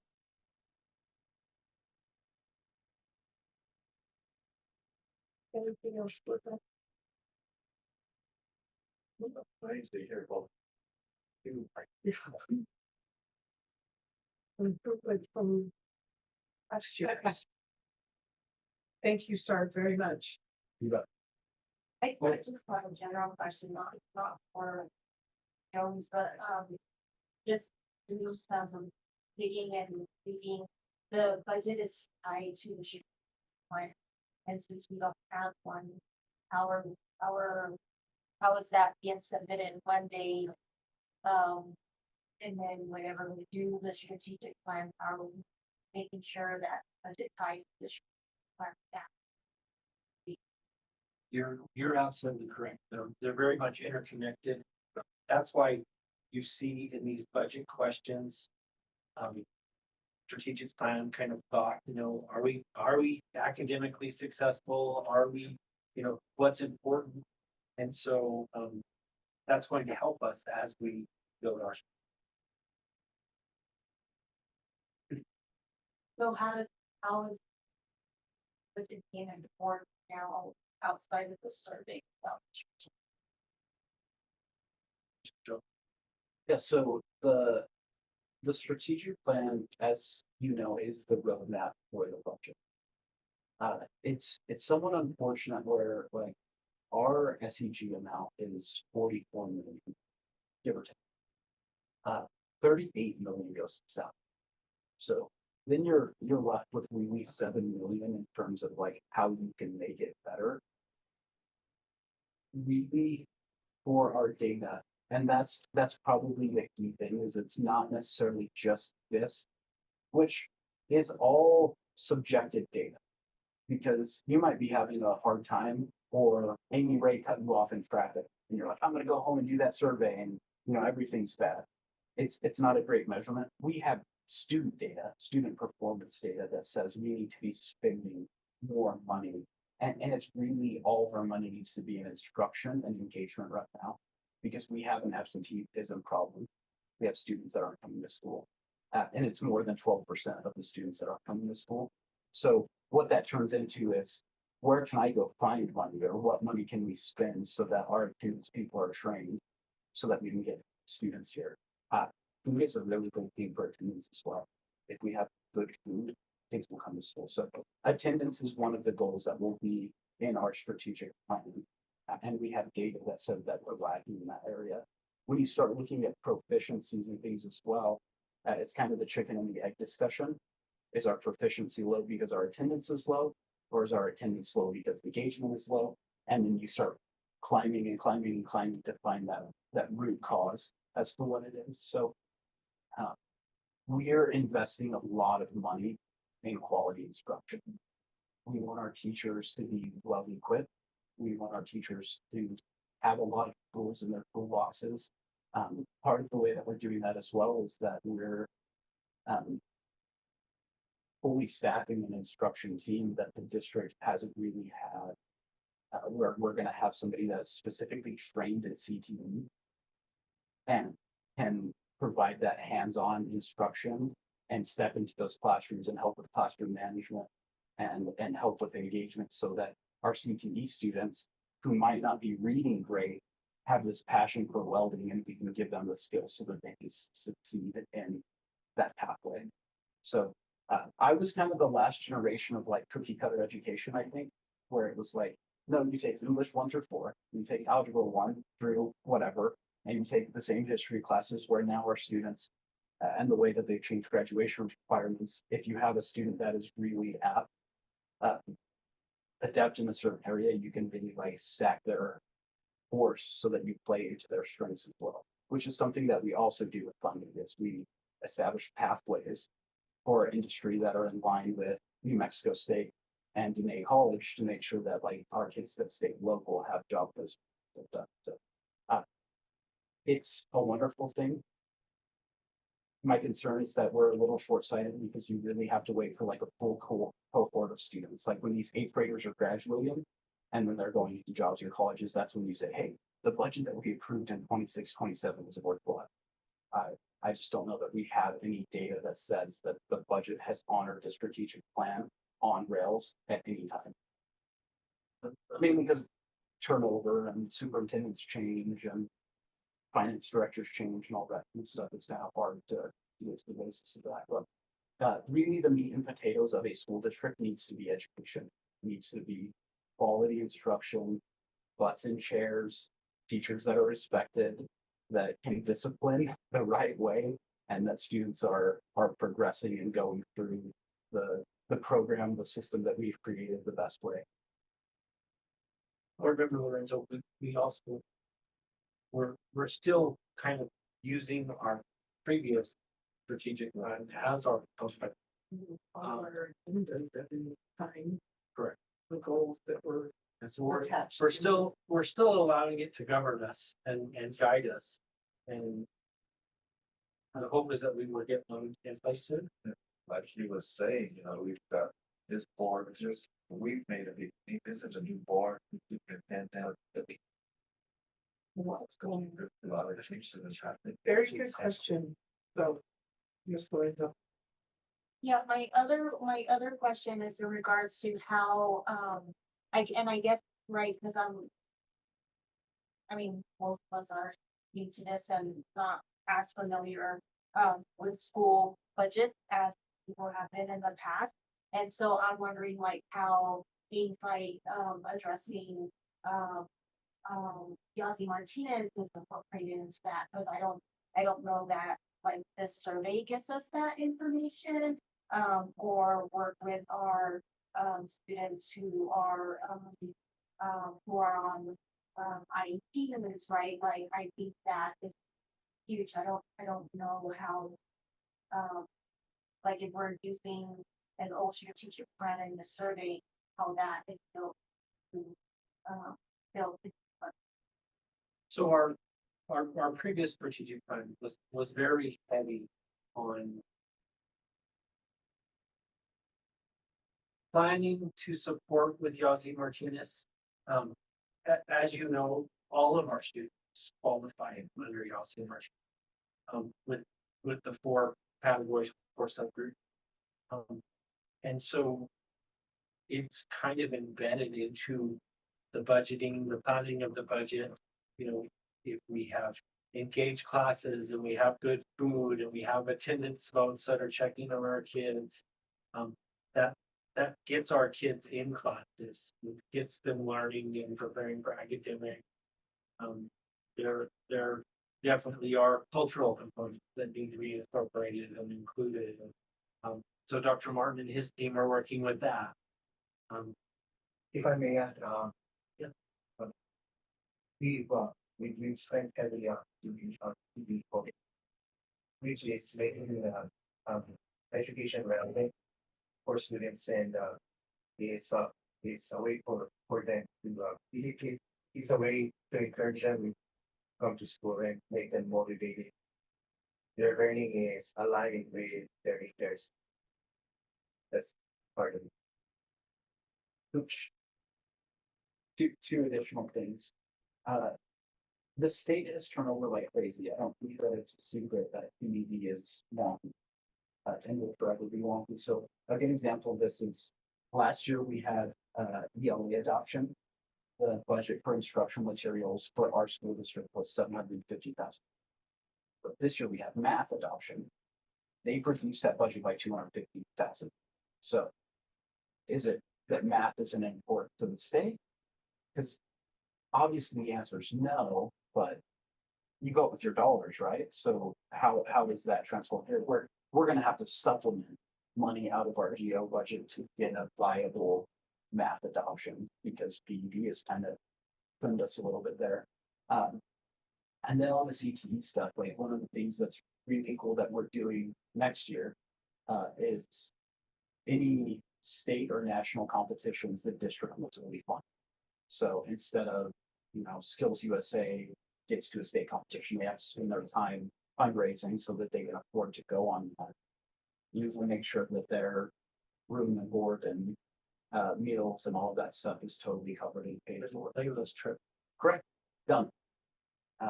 Which is awesome. All of the science fair stuff is totally paid for. So when our students get to even regional, but state and then international science fair, they don't have to worry about fundraising. And that has not always been the case. Students had to fundraise. JT probably had to fundraise to go to science fair. Hugely. So it's one of those things that we're really trying to do the best that we can. Another thing that we kind of overlook, but it's significant, is we buy all the student supplies. So if a student needs something to succeed in their class, folders, pens, pencils, erasers, whatever, it's us. And we take care of that. I mean, if we're doing everything that we can short of going into these kids' homes and saying, get on the bus and get to school, we're doing well. So perhaps the answer to Ms. Lorenzo's question is that it is addressed wholly through the district, but perhaps it is not specifically named for Yazi Martinez, if that makes sense. Is that a fair statement, or is that too broad of a statement? Well, I would just say nearly all of our kids are Yazi. But therefore, the budget then is addressing the needs of all students. Right. So it isn't necessarily specifically earmarked. Right. But I think that's, I don't know, I don't know how to get to the nuts and bolts of that question. I was trying to be helpful and I don't know, I probably made it worse by making that No, I statement. didn't. All I right, think just- that you, when we meet, and this is just, you all know me as a transparent person. When we meet, to discuss all student achievement. Student achievement for the 3Y, the 15 kids that we have in the district to the 300 kids that are graduating this year. I mean, we want all students to excel. So we budget with all students in mind, because we want everyone to have the opportunity to succeed, whether that be through a CTE pathway or whether that be through college.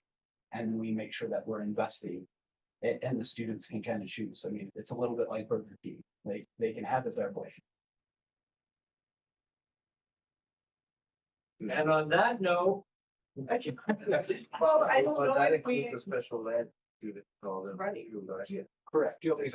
And the special ed budget that we receive federally is just under $900,000, but to operate our special ed program district-wide is $5 million. So we have to supplement from the SEG. It's also addressing Yossi Martinez, to your point, high quality instructional materials does, high quality instruction, filling classrooms with teachers.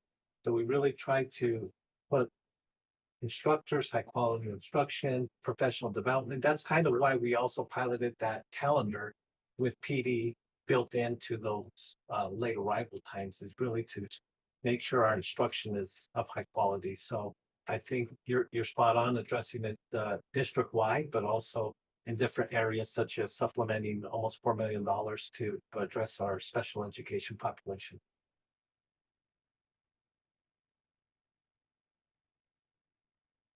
Stay here. Yes. Warm them up. Um, our next presentation, Board Member Lorenzo asked if we can have an update on DD waiver, the DD waiver in the district. I'm not an expert, but I'm very fortunate that we have an expert on the team. I'm an expert. Mr. Chavez I asked him if he could talk about the DD waiver. So, Mr. Chavez. Thank you, Madam President, the members of the board, superintendent, the leadership team. Just a brief overview of developmental disabilities waiver, or what we know as a DD waiver, and how it interacts and runs parallel with our special ed population and also all students.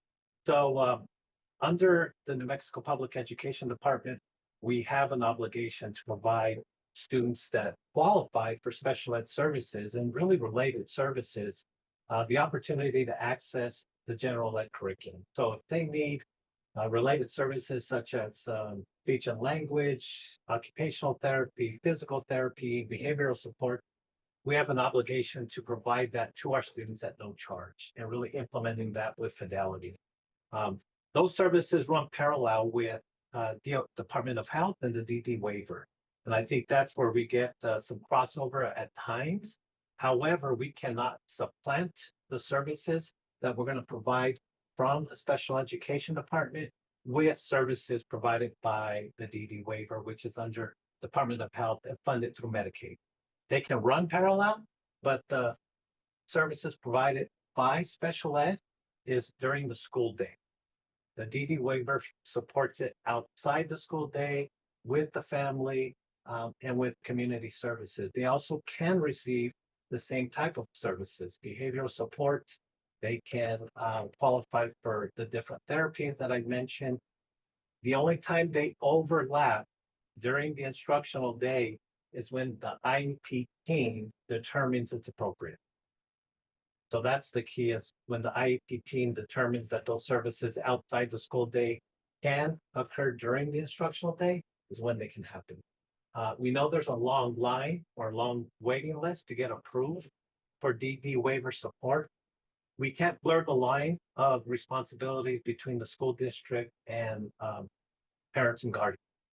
Parents and guardians have the sole responsibility of applying for approval.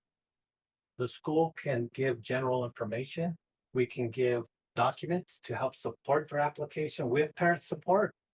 If the student is over the 18 or older, then the student needs to be able to give us permission to share those documents. So we can't really act as case managers. We can't advocate. We can't even help with the application because it could open up the district for some liability as far as maybe giving misinformation because we're not experts. I'm not an expert. You know, we're here under NMPED and to provide an education. DOH doesn't provide us any type of training or support, and we don't have that type of provider within our school district or any school district to really help provide that case management, if you want to call it, to get approved for DD waiver support or even approval. But there is a waiting list, as you and I discussed. And again, just trying to make sure we don't blur the lines. They can run parallel. We just can't supplant services, but they can supplement, if that makes sense. I have a question. I've heard from a couple constituents, that there used to be support in regards to like helping them, to be able to, apply for that. And so I'm just curious as to if that was the case and then what policy changed to stop that. And then I think the other thing that came up was the last conference we were at, there were folks there, right, talking about case management, and real, I think what we called out Cibola County and that like who we contact, right? Like we're not getting calls back and, to be able to help provide that, I guess more direct support for families, because it's a cumbersome process. So Madam President, Board Member Lorenzo, I'll start backwards with your second question. So that is not DD waiver support. That is Medicaid billing support for services that we can bill for under our medical license, if you want to call it that. We have a Medicaid billing specialist, but it is not a DD waiver support specialist. And I did call that individual that you guys spoke to, and I shared an email with the superintendent. She said we're in good standing. She said that maybe it was a misunderstanding. Water under the bridge, and we moved on. We are not in any jeopardy of losing support or funding from Medicaid, but it is a different type of billing service, and it's billing during the academic day, and DD waiver support is outside the academic day. So those are two different things. And then your first question, this is my 7th month here. So I don't know if we had that type of support in the past as far as a case manager. Could have happened. I would be surprised if it was funded through NMPED. If we had a case manager specialist, probably the funding source should have been from DOH. Is there, like, does the district work with the, care coordinators, like Medicaid care coordinators? I know they have a really, like, close relationship with DOH as well, even though they're under, healthcare authority. But I'm just wondering in terms of like how we can help families, maneuver that process. And really, I understand that it can't, like, services can't be, can't take the place of it, but I think they go hand in hand and can help students, right, who have those disabilities. If there is some case management type services that just look into or tap into. Madam President, Board Member Lorenzo, I think that's something I can look into. I can contact DOH and use some of our contacts that help us with the Medicaid billing and see if there's any funding or support. I would caution, our CFO on using funding from NMPED to provide DOH services. I would want to make sure that those are split and we don't blur those lines, especially the funding sources. But I can reach out and then I can report to the superintendent what their advice is to give you. I really appreciate you made the one pager. Well, Okay. Would there's any other question? Board Member Lorenzo, we do have a history of working with the Department of Health. as you know, I was the principal of Brent's High School. And we had a number of life skills kids that when they became of age and were leaving school, we would work to help them with services so that they could be functional in the community, in the communities that they live. I would imagine that still going in. But I'm not sure. Yeah, those students who are on IEPs, they do have the opportunity to come back after the age of 18, but to receive life skills. So we still provide that, but then again, that's under PEB funding and their eligibility under IEP. But I will reach out to DOH and see if there's any support there. Thank you very much, Mr. Chair. Appreciate it. All right, board members, we have at this time, discussion of our regular board meetings and work sessions, calendar. Gentlemen, you were unable to join us at the last meeting, and board member Lorenzo brought up that she would like the possibility of us discussing and possibly changing our board calendar, in that it wouldn't be changing the actual meeting dates, necessitating, which I found out later, I was telling you, Ms. Lorenzo, we wouldn't be changing the dates of the calendar, therefore it wouldn't be action. But board member Lorenzo has brought up that she would like us to examine the possibility of having one regular board meeting a month and one work session taking place of that second meeting of the month. And initially, my conversation or my response to the request is that this year we already have a lot going on and we have a lot to accomplish, especially now after this meeting, in the next 4 meetings, which is all we have left for the year. And I provided the new board members as well as Mr. Jaramillo and myself back in January a list of all items pretty much that we typically cover each month during board meetings. And that I had Mr. Weidner go back through and say, you know, we don't do this anymore, we don't do that anymore, because originally, if you all looked at the old list, it said, these are all the items going back to 2018. I looked at every agenda from 2018 to the present to create that monthly list of what is typically accomplished in the board meetings. Also, I'd like to note that in the past, more often than not, there would be a short work session leading into the board meetings, and that happened at least once a month, but oftentimes I found in those agendas, it would happen twice a month, depending on what needed to be covered in those meetings.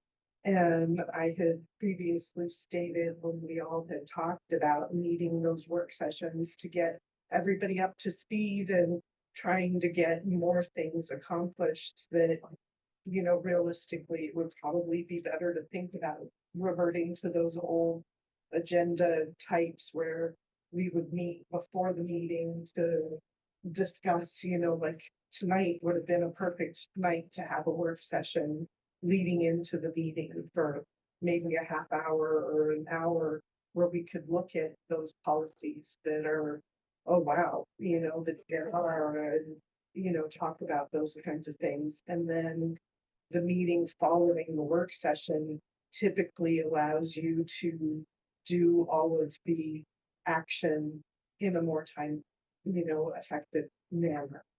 And so all of those in consideration and wanting to be able to have discussion and get everybody, now that we're all sitting there's opinion. I did type out all of the things that we have accomplished so far, and that's in your board packet. And those things with check marks have been accomplished already. And all of the items that were highlighted in yellow are items that still need to be accomplished in the next 2 months. And that being said, I have advocated for us keeping our calendar set the way we have it, but to add additional work sessions, because I think understood. Everybody's gonna get a chance. Everybody's gonna get a chance. I think it's very hard to get through all of these items in only 2 more meetings. So if you look at the list that I have given you, all of that would be happening in 2 meetings according to the wishes of the new board members. Now, I've said what the baseline of this is. I would very much love to hear each board member's opinion. You would like to start, Ms. Monica? Same thing that I said at the last meeting. You wanna add 15 minutes here, 30 minutes here, and then we're here until 9, 10 o'clock. Not doing it. People work. They can't, their work starting, they won't because we're gonna have their government let you off early. They gotta work for full 8 hours, 10 hours, 12 hours a day, and they don't wanna be here until 9, 10 o'clock tonight. Agreed. So if we did one work session, because that DNR, that's gonna take more than a 15-minute discussion. Agreed. And so if we have a work session, we can take the time allotted, 2 hours, and have these discussions and get everything settled. Instead, it's just the 15 minutes that we come early and stay until 9 o'clock. Understood.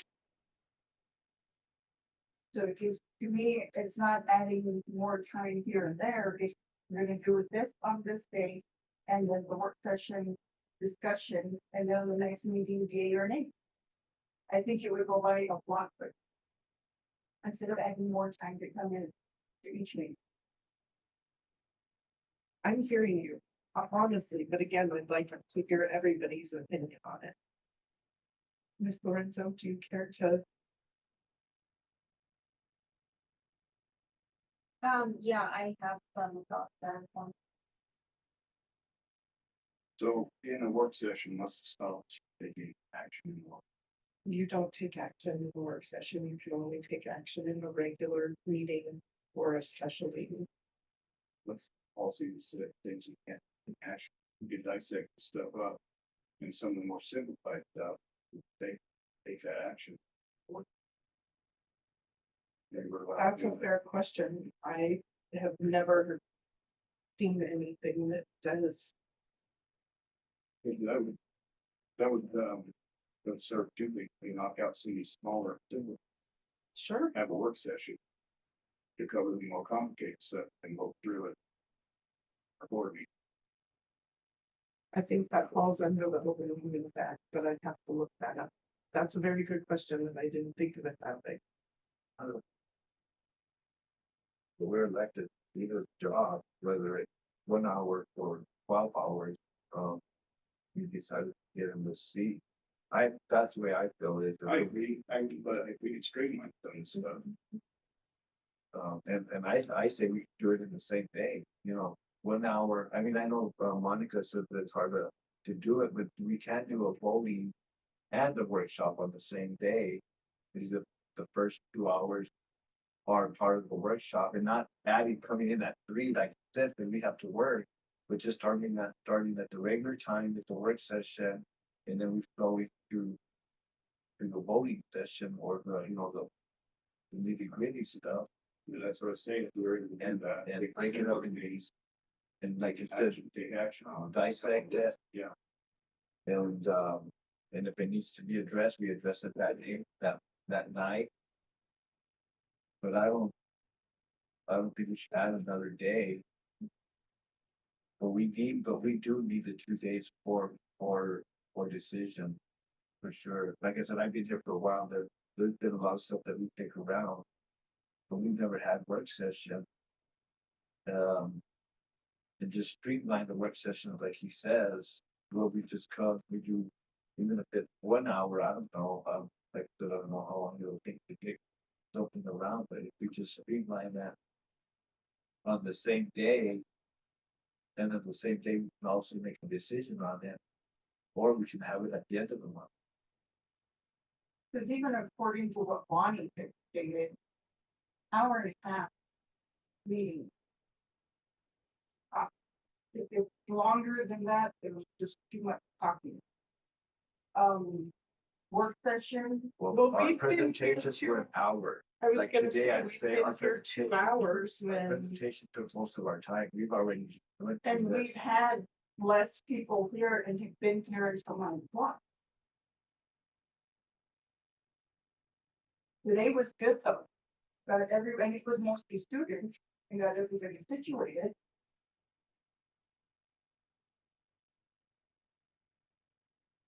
I feel we can do it today. I don't know, we can do a work session. Thanks to that DNR, we just wanted to talk about that. So looking at our policies, which I'm looking right now at V 1400 BD school board meetings. The school board shall determine at least annually in a public meeting what notice for public meeting is reasonable, et cetera. That's in our Open Meetings Act. The board shall transact all business at official meetings of the board. These may either be regular, special, or emergency meetings defined as follows. A regular meeting. A regular meeting is that meeting of the members of a local school board at which at least a quorum is present, about which notice has been published, and at which normal school district business is transacted. Special meeting. An official legal action meeting called between scheduled regular meetings to consider only specifically identified topics. Emergency meeting, an official legal action meeting called due to unforeseen circumstances that if not addressed immediately by public body will likely result in injury or damage to persons or property or substantial financial loss to the public body. Of course. I just wanna say that I think like this is a big example of why we need a working session, right? Because Agreed. and I mean, instead of just citing policy, which we can all read, a lot of time is spent reading it during this session. Versus having an opportunity to actually have a conversation about a policy that's being read during a working session. I just looking through all of these, some of these don't even look like they need Action. or really much discussion.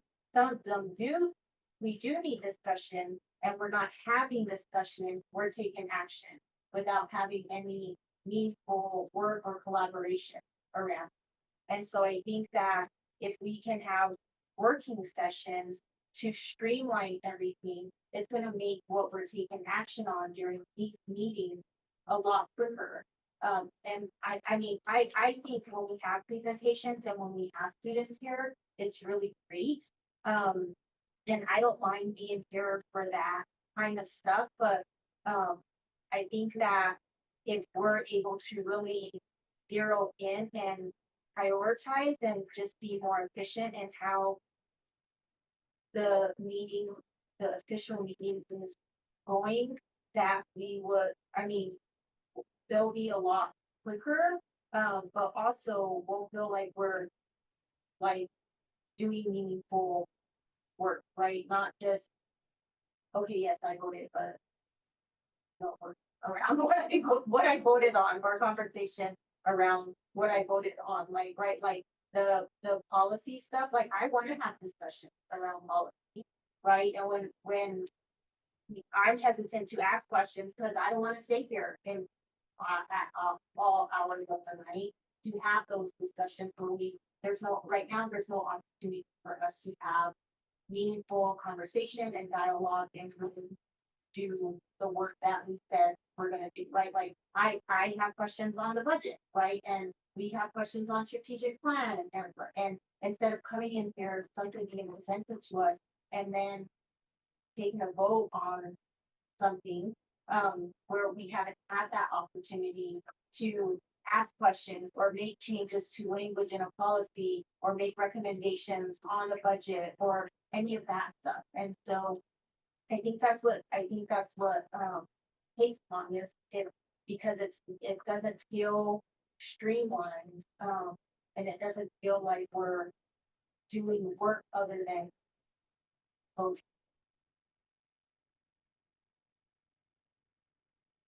and I think that we can get through a lot of this stuff in So we could our come work in session. and have regular board meetings. What I'm reading here, going to executive session, make that our work session. Executive session. But see, that defeats the purpose because they're saying that they don't want to be here more than 2 hours. So just come in, knock So- out business real quick and get straight into the executive session, have a work session right now. And I just want to clarify, I didn't say I didn't want to be here for more than 2 hours. I said I wanted a work session where it felt like we were being productive.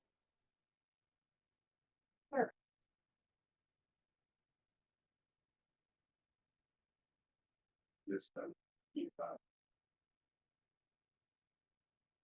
So let me ask this, then if you're saying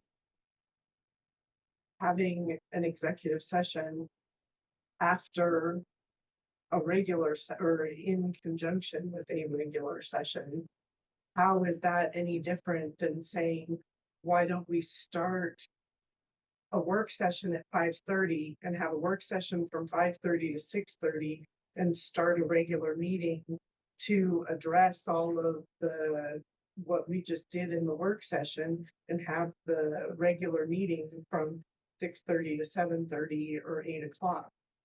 You know, I don't understand how having that work session before, I never put a time limit on it. I just said, you know, we could do a work session before quickly if need be. But, you know, we could easily have an hour work session and then say, okay, our goal is to, you know, like I put the time on the presentations, hoping that we're gonna stick kind of close to time. But if we all could work for an hour and then start the meeting, you know, an hour later and have an hour to an hour and a half meeting. You know, my experience in these last 2+ years being on the board is that having one meeting a month means when Cooper Jones says we have 5 bars that we need to take care of, you know, and they need to be happening this week at this meeting coming up, but we don't have a meeting scheduled, it's a work session, we don't take action on it. And, you know, again, I agree, Dublin, I shouldn't have to be reading policy out loud in the meeting, but it's one of those things where the definition of taking care of business is during a regular meeting. It doesn't say that you take care of business in a work session. And so that was my initial thought was, I don't think that we have to add on and add on and add on. That would never be my preference either. We all have lives and work and other things that we're doing, but we have committed to being here for sure 2 days a month. And I agree, having a work session is, you know, important, but we also have committed to, if we do need work sessions, like for a strategic plan or something like that, that's always going to fall outside of a regular meeting time frame. And like when we get to the point, and Mr. Weidner and I were talking about this last week, we've got to move forward with a strategic plan, you know, perhaps with a consultant, with a firm, you know, with something to help get this going, because we do have to involve stakeholders and do more, because, you know, Donald, your question was very appropriate. You know, if the budget is tied to the strategic plan, then we don't have one. You know, we've got to get that done, but we also have a lot of business that has to happen. So I thought the simple solution for this year finishing out would be keeping our regular meetings as scheduled. But if we can just add an hour and shorten the meetings to, as Donaldin and Monica say, where we're hammering out the business end of it. You know, I think that could work too, but again, it's all 5 of the board that want to take care of the business and take care of it efficiently. So I would stand for Like she more. was saying, you know, the work session, it all depends what the work session. I do my homework. Like I said, I don't know how that DP waiver drops to the crack. I usually, like I said, I would have probably got with Nate or somebody said, you know, what, how is this policy coming up? Or like I said, but usually I'll go through this stuff, I'll look at it, and I'll do my own work session, and I already know when I come to vote, what have I already research I've done, whether it's the budget or the strategic plan, or, you know, the district athletic handbook, whatever the case is coming up that we have coming up. We have some time to look at that, and I do my own workshop. Like I said, sometimes I wonder what really is sometimes like then you know the policy and then sometimes the workshops are good, like you said, when we sit down with the strategic plan, or like some of the stuff we really don't need a workshop. Maybe the DD one, you know, the do not resuscitate one, some of the policy ones. But most of the time, I get my questions answered before I walk in the door on Tuesday or whatever that meeting day is. So that I'm not using my time, like you said, asking questions and questions, because I already did the research. I did my own workshop. Like I said, it depends if we're all, and I think workshops are good because if we work together and we learn to work with each other. That's a good thing about a workshop. You don't have a controversy. We just do a workshop and we're all on the same page and we don't have to make a decision. We're going towards a decision, but we already know how we all feel about a decision that's coming. And I don't want to add another day, you know, or maybe, you know, another hour before we come in, you know, I don't mind adding another hour and a half. If it's an important.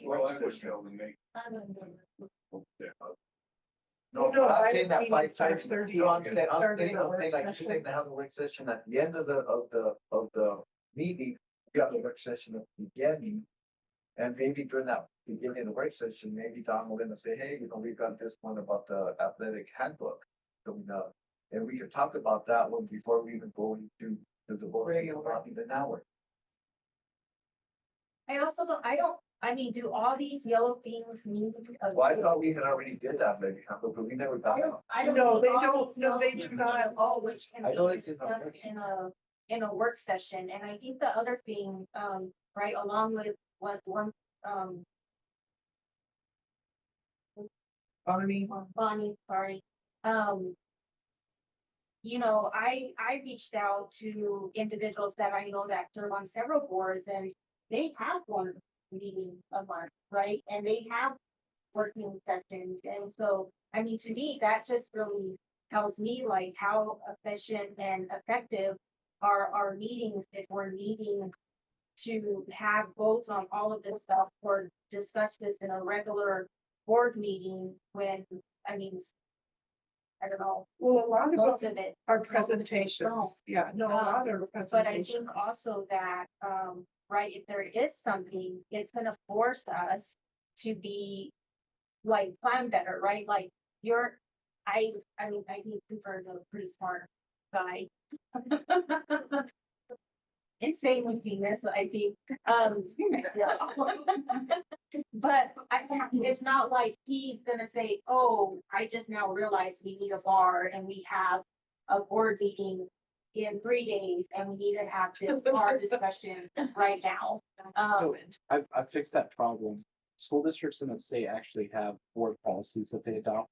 that allows the business office to do maintenance bars, so we never miss out on Right, meetings. so So that's something that we can do July 1, where we'll never run into the bar deadline ever again. So what are we, like, what do we know, like, needs a decision?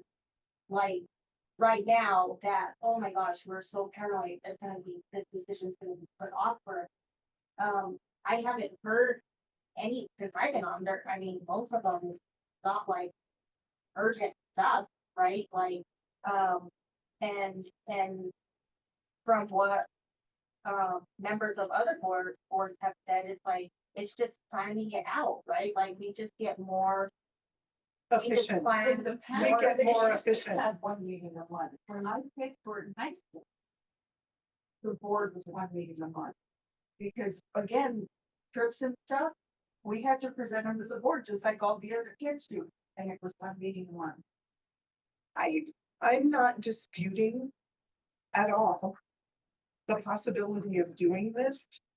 My preference would be that we finish the year with the calendar that we have and the regular meetings that we have. And in June, when we adopt the board calendar for 2026, 2027, we start the year fresh, saying we're gonna have one meeting a month and one work session a month. And I guess my preference is that we start it now, because I don't wanna have 4 more meetings where I'm coming in feeling Frustrated. ineffective and frustrated. Sure. So in that same vein, could we not do the regular meeting with all the action and everything, and then the second meeting of the month, build it to be the work session, but allow there to be a regular meeting tacked at the end of it in the need, in case there's a need for any of these items to be adopted or take action on. Because if for some reason Mr. Jones doesn't have, and I'm throwing you under the bus just because of previous way past years, I'm an You easy, know. I'm an easy target. that, well, we originally would have it scheduled where that budget was supposed to be presented the first meeting in May. And then the PED had, delays, and it was either last year or the year before. We didn't get that budget approved until I think it was the first meeting in June. I have 2 thoughts right now, because I think, like, having the budget that be our first work session in May prepares us to take action in it at our next meeting. I don't think having a budget discussion, work session for 1 hour prior to a meeting where we're taking action, like, I am a percolator. I need time to percolate, right, and understand and ask questions, and right, like, and no offense to anybody in here, but I like to fact check. I like to go out and see what other people are doing and what other people are happening, and what's happening, how this is built, what, right, like, that's what I do. And so I don't think that allows us the time to be able to do that. I think if we're gonna take action on the budget in May, it makes sense that we devote a working session to be able to do that. My other thought is, I don't understand, if you could help me understand your rationale in terms of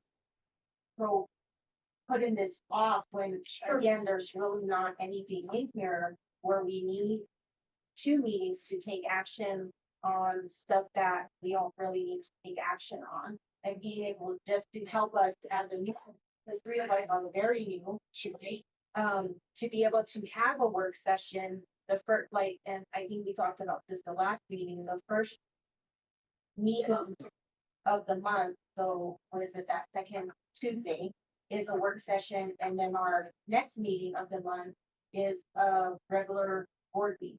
I guess I don't understand. So I would defer part of this question to Mr. Jones, because it was my understanding we were supposed to take action the 1st of I'm not May. talking about just the budget, Sure, but sure. because because your opposition is in regards to having a meeting, a work session meeting, and then having a board meeting. I don't understand, Sure. that opposition. Pretty understood. So previously,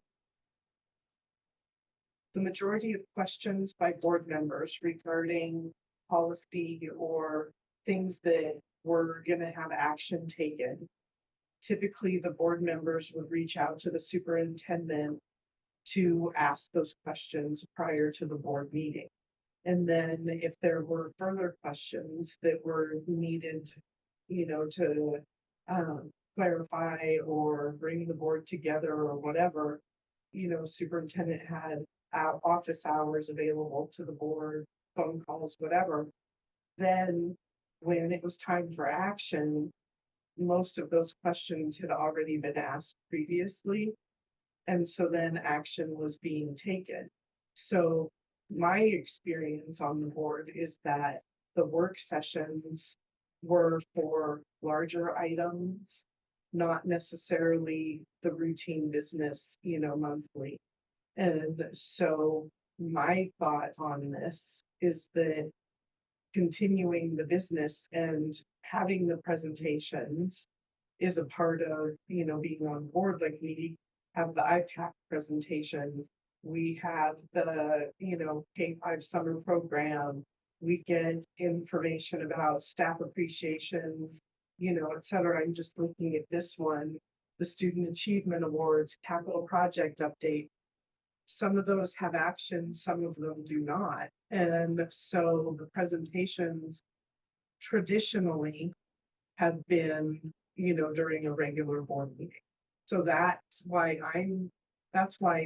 I'm framing it as we have all of these items that are presented to the board.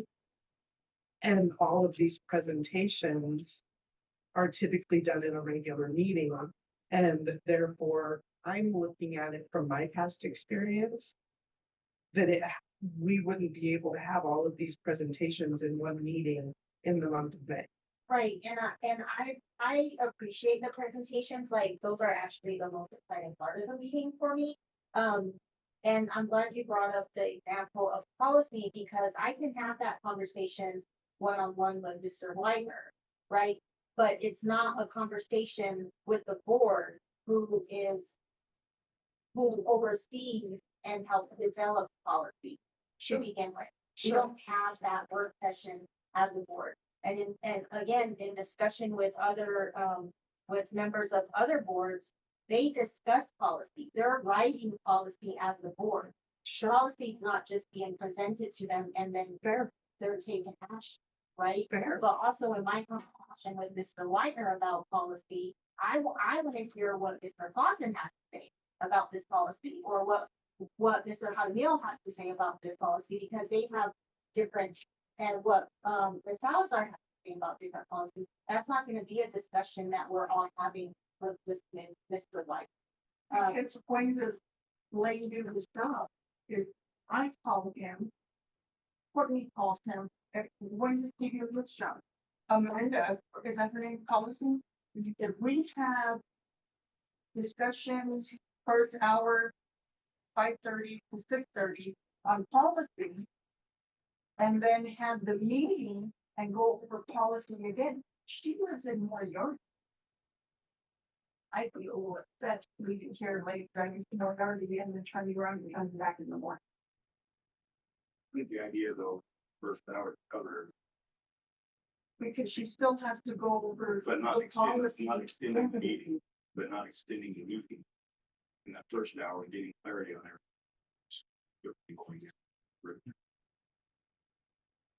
That's. Saying that right. And I from what mean, she that's thinks, just- that's why we changed a lot of this voting right away, because there's been times that we would leave the voting at the end of the thing. We'd have people stay with the wait, see, are we going on that trip or not? So we've all actually tried to streamline a little of that, that when we get them out of here, we continue with the business, and I do understand that, but I mean, if That you far. have been sitting in the meetings the last couple of years, this getting us to this point where, we can have a 2-hour meeting has been kind of a hard fought battle. And this is, pretty great. I understand we've had long meetings so far this year. I do, because we've had superintendent evaluation and executive sessions, and we've had long meetings because we've, had to, deal with the resignation of a board member, appointing a new board member, et cetera. And so I wholeheartly want this streamlined. So I guess if I can just go back to my question, because I don't know that it was answered, I still don't understand the opposition. If we have one working session a month and it's 2.5, whatever, how many hours we need for a working session? Because of what, doing something 1 hour before a meeting like that, DNR policy, that's gonna be more than a 1 hour before the meeting conversation. Sure. And we're not gonna be able to have a discussion on anything else that we may be taking action on. And so if we have a working session that's devoted to everything we're gonna be considering or working on or addressing at that second meeting, to me, that makes more sense. We're still having the discussion. We can probably even squeeze more things in that we're taking action on that last meeting a month. So I don't understand.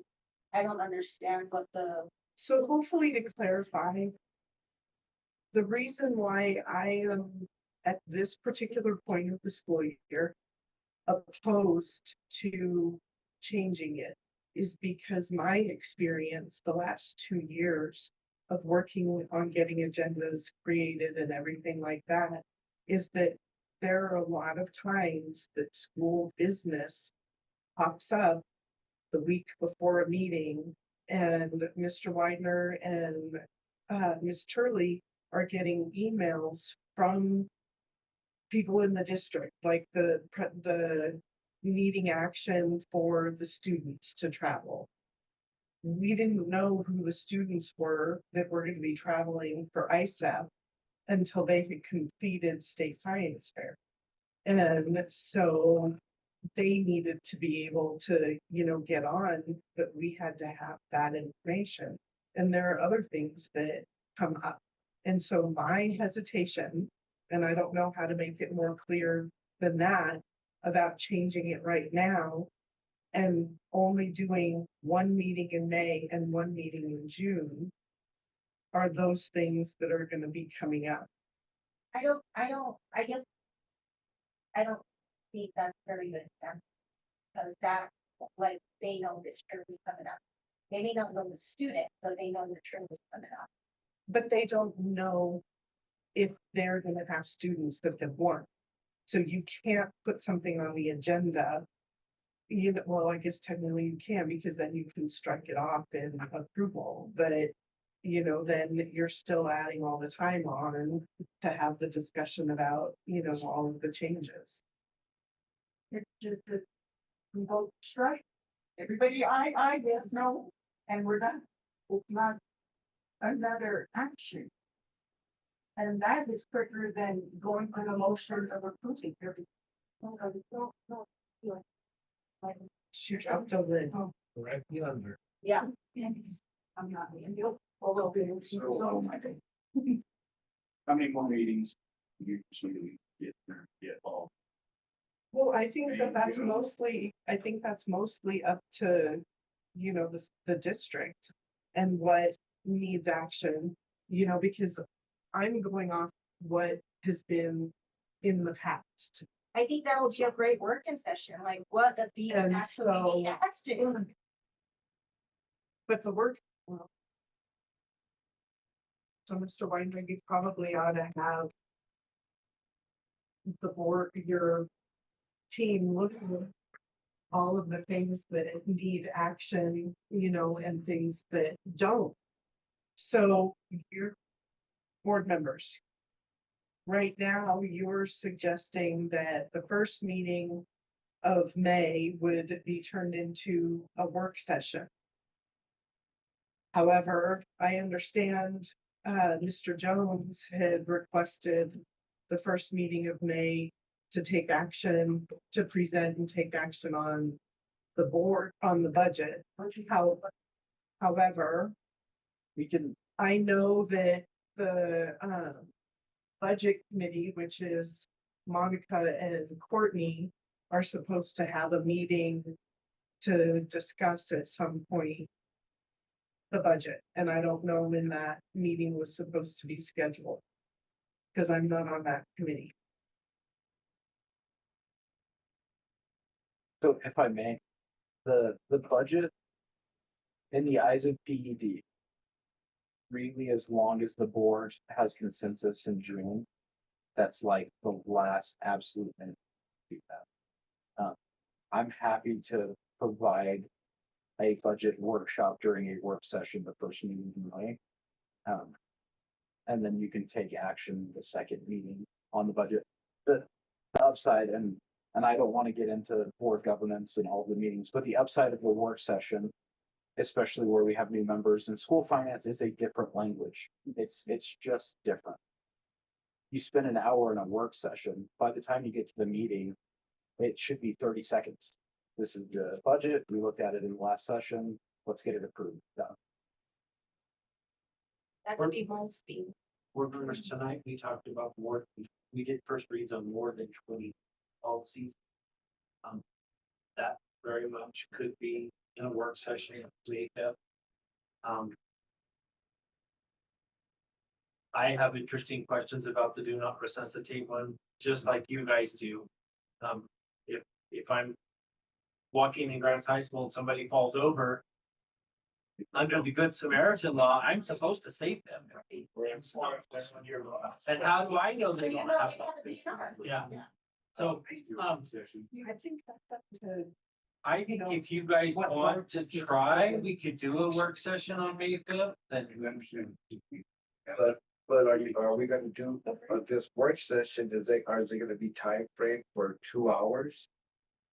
I mean, what are you guys looking at? Or we doing 5 hours, 4 hours? Like I said, we could streamline it, but are we gonna do it in 2 hours and we can do the same thing? I'll bring an egg timer. No, but I'll what bring I'm an saying- egg timer, so what I'm that way when saying- it says. What I'm saying is, if we're We're gonna do not a work up to session for 2 hours, we can do it before the meeting. In order to shorten. You know what I'm saying? Where we take action. Get out of here in an hour and a half, we may have to spend a little time. Depending on what. Yeah. Budget, But that's no. Yeah. so we may have to take more time in that first meeting, in our work session. In order to, it work. To make the second. Right. Like I said, we're gonna have a work session for 2 hours. That's gonna take. Well, and you need to be able to ask each other the hard questions, No, but what I'm saying is, what's gonna be the time frame of the work session? I'm not necessarily looking at like. Cause if time it's 2 frame. I'm hours. looking at like substance. Like, No, I no, wanna no. make sure like, Yeah, but what I'm saying, that work session could last till 10 o'clock. Well, and also gonna look at stuff that has to have action. Can't do that work session. I Mr. just Jones. don't like, I don't like meeting for the sake of meeting. Yeah, well, that's what I'm If we're saying. gonna have I would rather conversation, have- let's have meaningful conversation and not just Like. like shoot the breeze I- till 10 o'clock. I'm bordering on the getting out of my lane, and I understand that I don't know everything about Open Meetings Act. My understanding is that if you have a work session with an agenda, that you may take action in a work session. The two Wait, things are say not. that again, I'm sorry. I had two things happening in my ears. You restate, please. You can take action in work sessions if there's an agenda and it is in an open meeting. Because the board specifically can't take action outside of an open meeting, is really what the Open Meetings Act is about. I don't know if there's anything written that says you can't have a work session and have action. Those two things are not mutually exclusive. I think As long that's as a, it has been noticed properly. Correct. So you still have to do the PSA, you still have to put out an agenda, you still so have to. then have you an still agenda. have to straighten. Yes, Correct. so that we streamed the last. We did. So So what if in May, we have a work session, take care of some of the heavy lifting in the work session. You can take some of those simpler things and have action on those at the end of the meeting. or presentations Presentation. in the Yeah. work. We work. So then the next meeting can be more action and stuff like that. The hard. And Donaldin, this is something that I'm gonna have to find out for us is if we can do first reads in a work session. Or if first reads are supposed to be in a regular meeting. I'm not asking for a first. No, read, no, I'm asking the for a reason, question. no, I understand that. But the reason why I'm saying that is because if we can only do a first read in a regular meeting and then a second read and adoption in another regular meeting, then that's making it take, longer to get approval on, more policies. So if you're just discussing them in a work session and it's not considered a first read, I need to find out from NMSBA. Because if NMSBA says you can do a first read in a work session, then that's fantastic. Because then that means that second meeting, we would have our second read, with what we discussed, we would like the changes to be. And then we'd be able to adopt. But if you have to have a first read in a regular meeting and then take action in a regular meeting, then, you're spreading it out even further. And, that's what Miss Amanda has been working on is trying to get it to where we have a first read and a second read in, each month. So I'll do my due diligence on that, but I think the board right now is saying that we would, unless there was something that needed action right away at the beginning of the month, that it would make sense to do a work session, the first meeting of May. Monica, I'm gonna appoint you as. But, It says 10 minutes. but that's not first read like, Donald is saying. That first read is just for something to regulate, when we It's go. good discussion. We sit around, we look at it and say, okay, let me come in a second, we take notes, say, hey, but I got a first read. This is what I think about it before you vote on it on the second read. So Makes that's sense. what you're gonna find out. So work session, May 5th.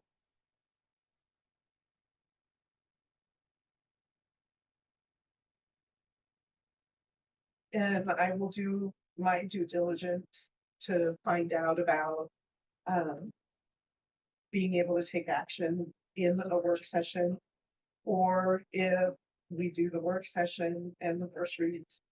And if we do a work session, if we would need to go to a regular, right after to take action on any of those things. Because I think that's the consensus, right? Is And then being able to do the work session, but taking action would, if it's allowed, happen after the work session. I think that's how Mr. Jones read. So I will do due diligence, so May 5th will be a work session. I just found the agenda. Perfect, it's done, it's ready, we're ready to go, And, we can post and go Mr. Wagner will do his list and find out. exactly what needs action and what the presentation and be able to go out. And then if there's questions for Mr. Wagner, it can all get handled that day and he can do his job. Understood. Excellent. Board members, consent agenda.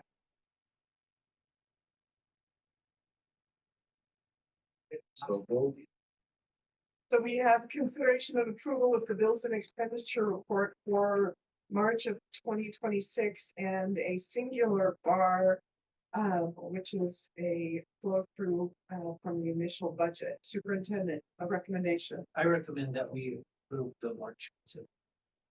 Bill. All right, board members, is there a motion to approve the consent agenda as listed?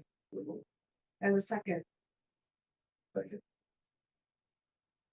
It has been moved by Mr. Clausen and seconded by Mr. Havanio to approve the consent agenda as listed, including the bills and expenditure report for March 2026 and the flow through bar. we shall, and I do believe consent agenda, you have to do roll call. Mrs. Turley, roll call on consent, please. Ms. Austin, Yes. Mr. Palladino. Yes. Ms. Lorenzo. Yes. Ms. Salazar. Yes. And Mrs. Lee. Motion carries. Superintendent's report, sir. We only have an hour. Perfect. We're I- gonna- I will- Monica's got the time. I will. Yes, she's timing. I will congratulate. Monthly, we recognize our social emotional folks in the district. And I want to recognize 3 outstanding individuals, 2 ladies who received the social emotional learning proudly trophy today. I want to recognize first Miss Gigi Kennedy. She's in.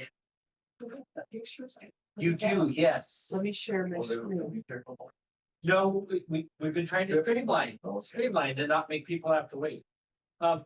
Miss Gigi Kennedy is an educational assistant with our early childhood kids, our 3-year-olds.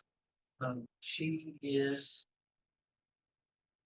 working on her degree in early childhood education, and is very hands-on and loving with the kids. And, you know, these are babies, and they're just learning about school, and she's pretty amazing to have in the classroom. So we want to recognize Gigi Kennedy as a social emotional learning recipient. Also, we recognize Mrs. Alyssa Shaver. She's the drama teacher and English teacher at Grants High School. She's been instrumental in creating the program for kids. Annually, they do plays, they do musicals. Our kids get to travel. They went to Popejoy Hall 2 weeks ago, and just wonderful experiences for kids. We did the Disney Descendants about a month ago, and she's also a strong English teacher, 11th grade English, I believe, and has worked a lot with the PPD on standards and standards alignment. That's been really great that she's brought that back to our district. And finally, our Edu Champion for the month. Oh, I didn't change it to April. It says March and it should say April. Our Edu Champion for the month of April is a wonderful lady who has been a bus driver for the district for many, many years. She also works very closely with central office. She works with teachers. She works with educational assistants. She works with our union, and worked closely on the union negotiations. And we are very proud to report that we did have a collective bargaining agreement that is good for our employees. They're going to get increases in pay. They're going to get their experiential steps. And Tia is a very important part of that. We are appreciative to her for always taking on the cause and making sure that our employees are treated fairly and correctly. So I want to give congratulations to Gigi, Anissa, and Tia for their social emotional.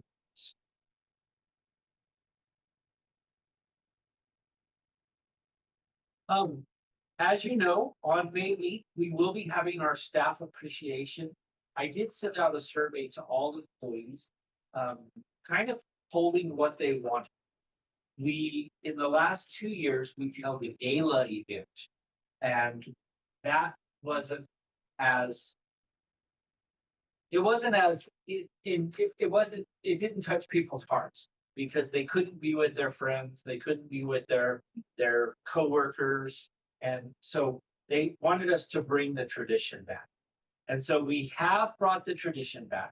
And then I sent out a survey and I said, okay, do you want breakfast? Do you want lunch? And educators are an interesting group. Everybody says, well, if you want to appreciate me, I want a day off. Or I don't want to be at school. And so, but as Mrs. Jones will say, that's human resources. We have a calendar, and our employees are getting paid and, so we are going to have a celebration on May 8th in the gym at Grants High School. We're gonna have muffins and beverages in the morning. And we're gonna start at 8 o'clock, grab a muffin, eat your muffin and your beverage, and we're gonna recognize our retirees, our folks with tenures. And we're gonna keep it short. We're gonna keep it just kind of a celebration of our school year. And then we're gonna let people go. If Miss Turley and I decided we wanted to go have lunch at the golf course, we could do that. And so we're gonna really try to appreciate our staff appropriately. And then updates, I have updates from the high school principal, but updates is such a broad category. And so I was in meetings all week. Miss Monica, you talked about me being all around. I was in meetings all week. And yesterday I missed administrative professional day. And I have to tell you guys, for the last year, we're celebrating an anniversary. For the last year, I have had the best administrative professional in my office. And I want to recognize Miss Turley and give her a gift. Okay. Updates, me too. Updates, you've made it, you've hung with me a year. I'm trying. And now, and now you just designed the agenda, so. I asked the secondary principal to give you information on their commencements and their senior events. Who did? Oh, I have Laguna. Oh, just that. I have Grants High School in Laguna, Dr. Martin. Yeah, Dr. Martin. Oh, I have all of them. Oh, I have all of them. And so as you are planning your commencement, know that these events are coming up and I know today you all got invited to one thing and you've been invited to other things. So just wanted you to have this. And so you're welcome to take these out of your packet and take them home and put them on the fridge. And that way, you know, on May 17th, you need to be at early college high school. So, that's a Sunday, you don't need to be there. I can put it.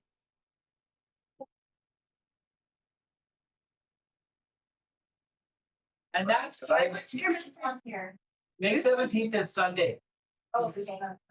I was just picking the day and I realized I have an appointment on May 16th.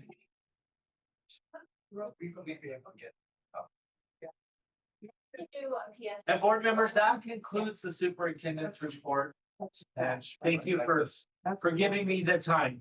Was that in yours too? That's old. If that's in yours, it's trash. I usually go to the. I don't. Yeah. I'll just put PSA for all of them, just so that you guys all go down. Yeah, that was. You have to, you know. I've never been invited to the roping. The first part. And anybody can go to the roping. It's And how about the walk? Should they look for a school? For the roping, it's always been public. No, but what about they walk to elementary school? You could go to. one of They those have to do watch that. the kids. So, future agenda items. future agenda items. Work session. A work session to talk about the budget, to talk about math adoption, to talk about strategic plan. What was the fourth thing, Mr. Hurley? Policies. Policies. We'll have that on May 5th. But we also have, we have to approve the budget. We have a staffing update and that might, might come in the executive sessions. Facility master plan, strategic plan, Marzano renewal, food services RFP, Mesa View RFP. We are going to buy a maintenance backhoe and the math competition is over. I should have removed that. That was last week. So, and so There's we'll- an elementary one. There's an elementary one. I'll share that date. So John will move. okay. And that's all of the upcoming agenda, unless you all have something else. think we discussed that, right? Announcements? Oh, yes, sir. The clarification on the calendar for what needs action and what is work session. Because we need to get that, we need to get that updated for the next two. I will make my team come together and we'll figure it out. Announcements. May 1st, we are going back. And we We're in have school. had an action item. We are in school May 1st. And all kids and teachers will be here May 1st. May 8th will be the staff appreciation day. Students do not come to school on May 8th. So parents, if you're watching, do not send your kids to school on May 8th. We will have our work session on May 5th. The early college graduation is May 15th. The Grants High School graduation is May 22nd. And Mr. Hadamio, this is Memorial Day weekend. On May 23rd, we will have graduation at Laguna Acoma. Yeah, May 25th is Memorial Day. We do not have school that day. And we will end the spring semester and the school year on May 28th, 2026. I always go count. How did that happen? I just. It must be up to. Road you. board approved calendar. Dr. Martin had a calendar. Well, There there you guys go. Throwing in. I'll catch up with it. There we go. Superintendent, I recommend that we adjourn this meeting. as amended, very good. Board members, is there a motion to move? Is there a motion I to motion. adjourn? As amended, Donaldin, thank you. Second. Thank you. It has been moved by Ms. Lorenzo and seconded by Mr. Jaramillo to adjourn the meeting as amended. All in favor? Motion carries. Board adjourned at 8:24 p.m.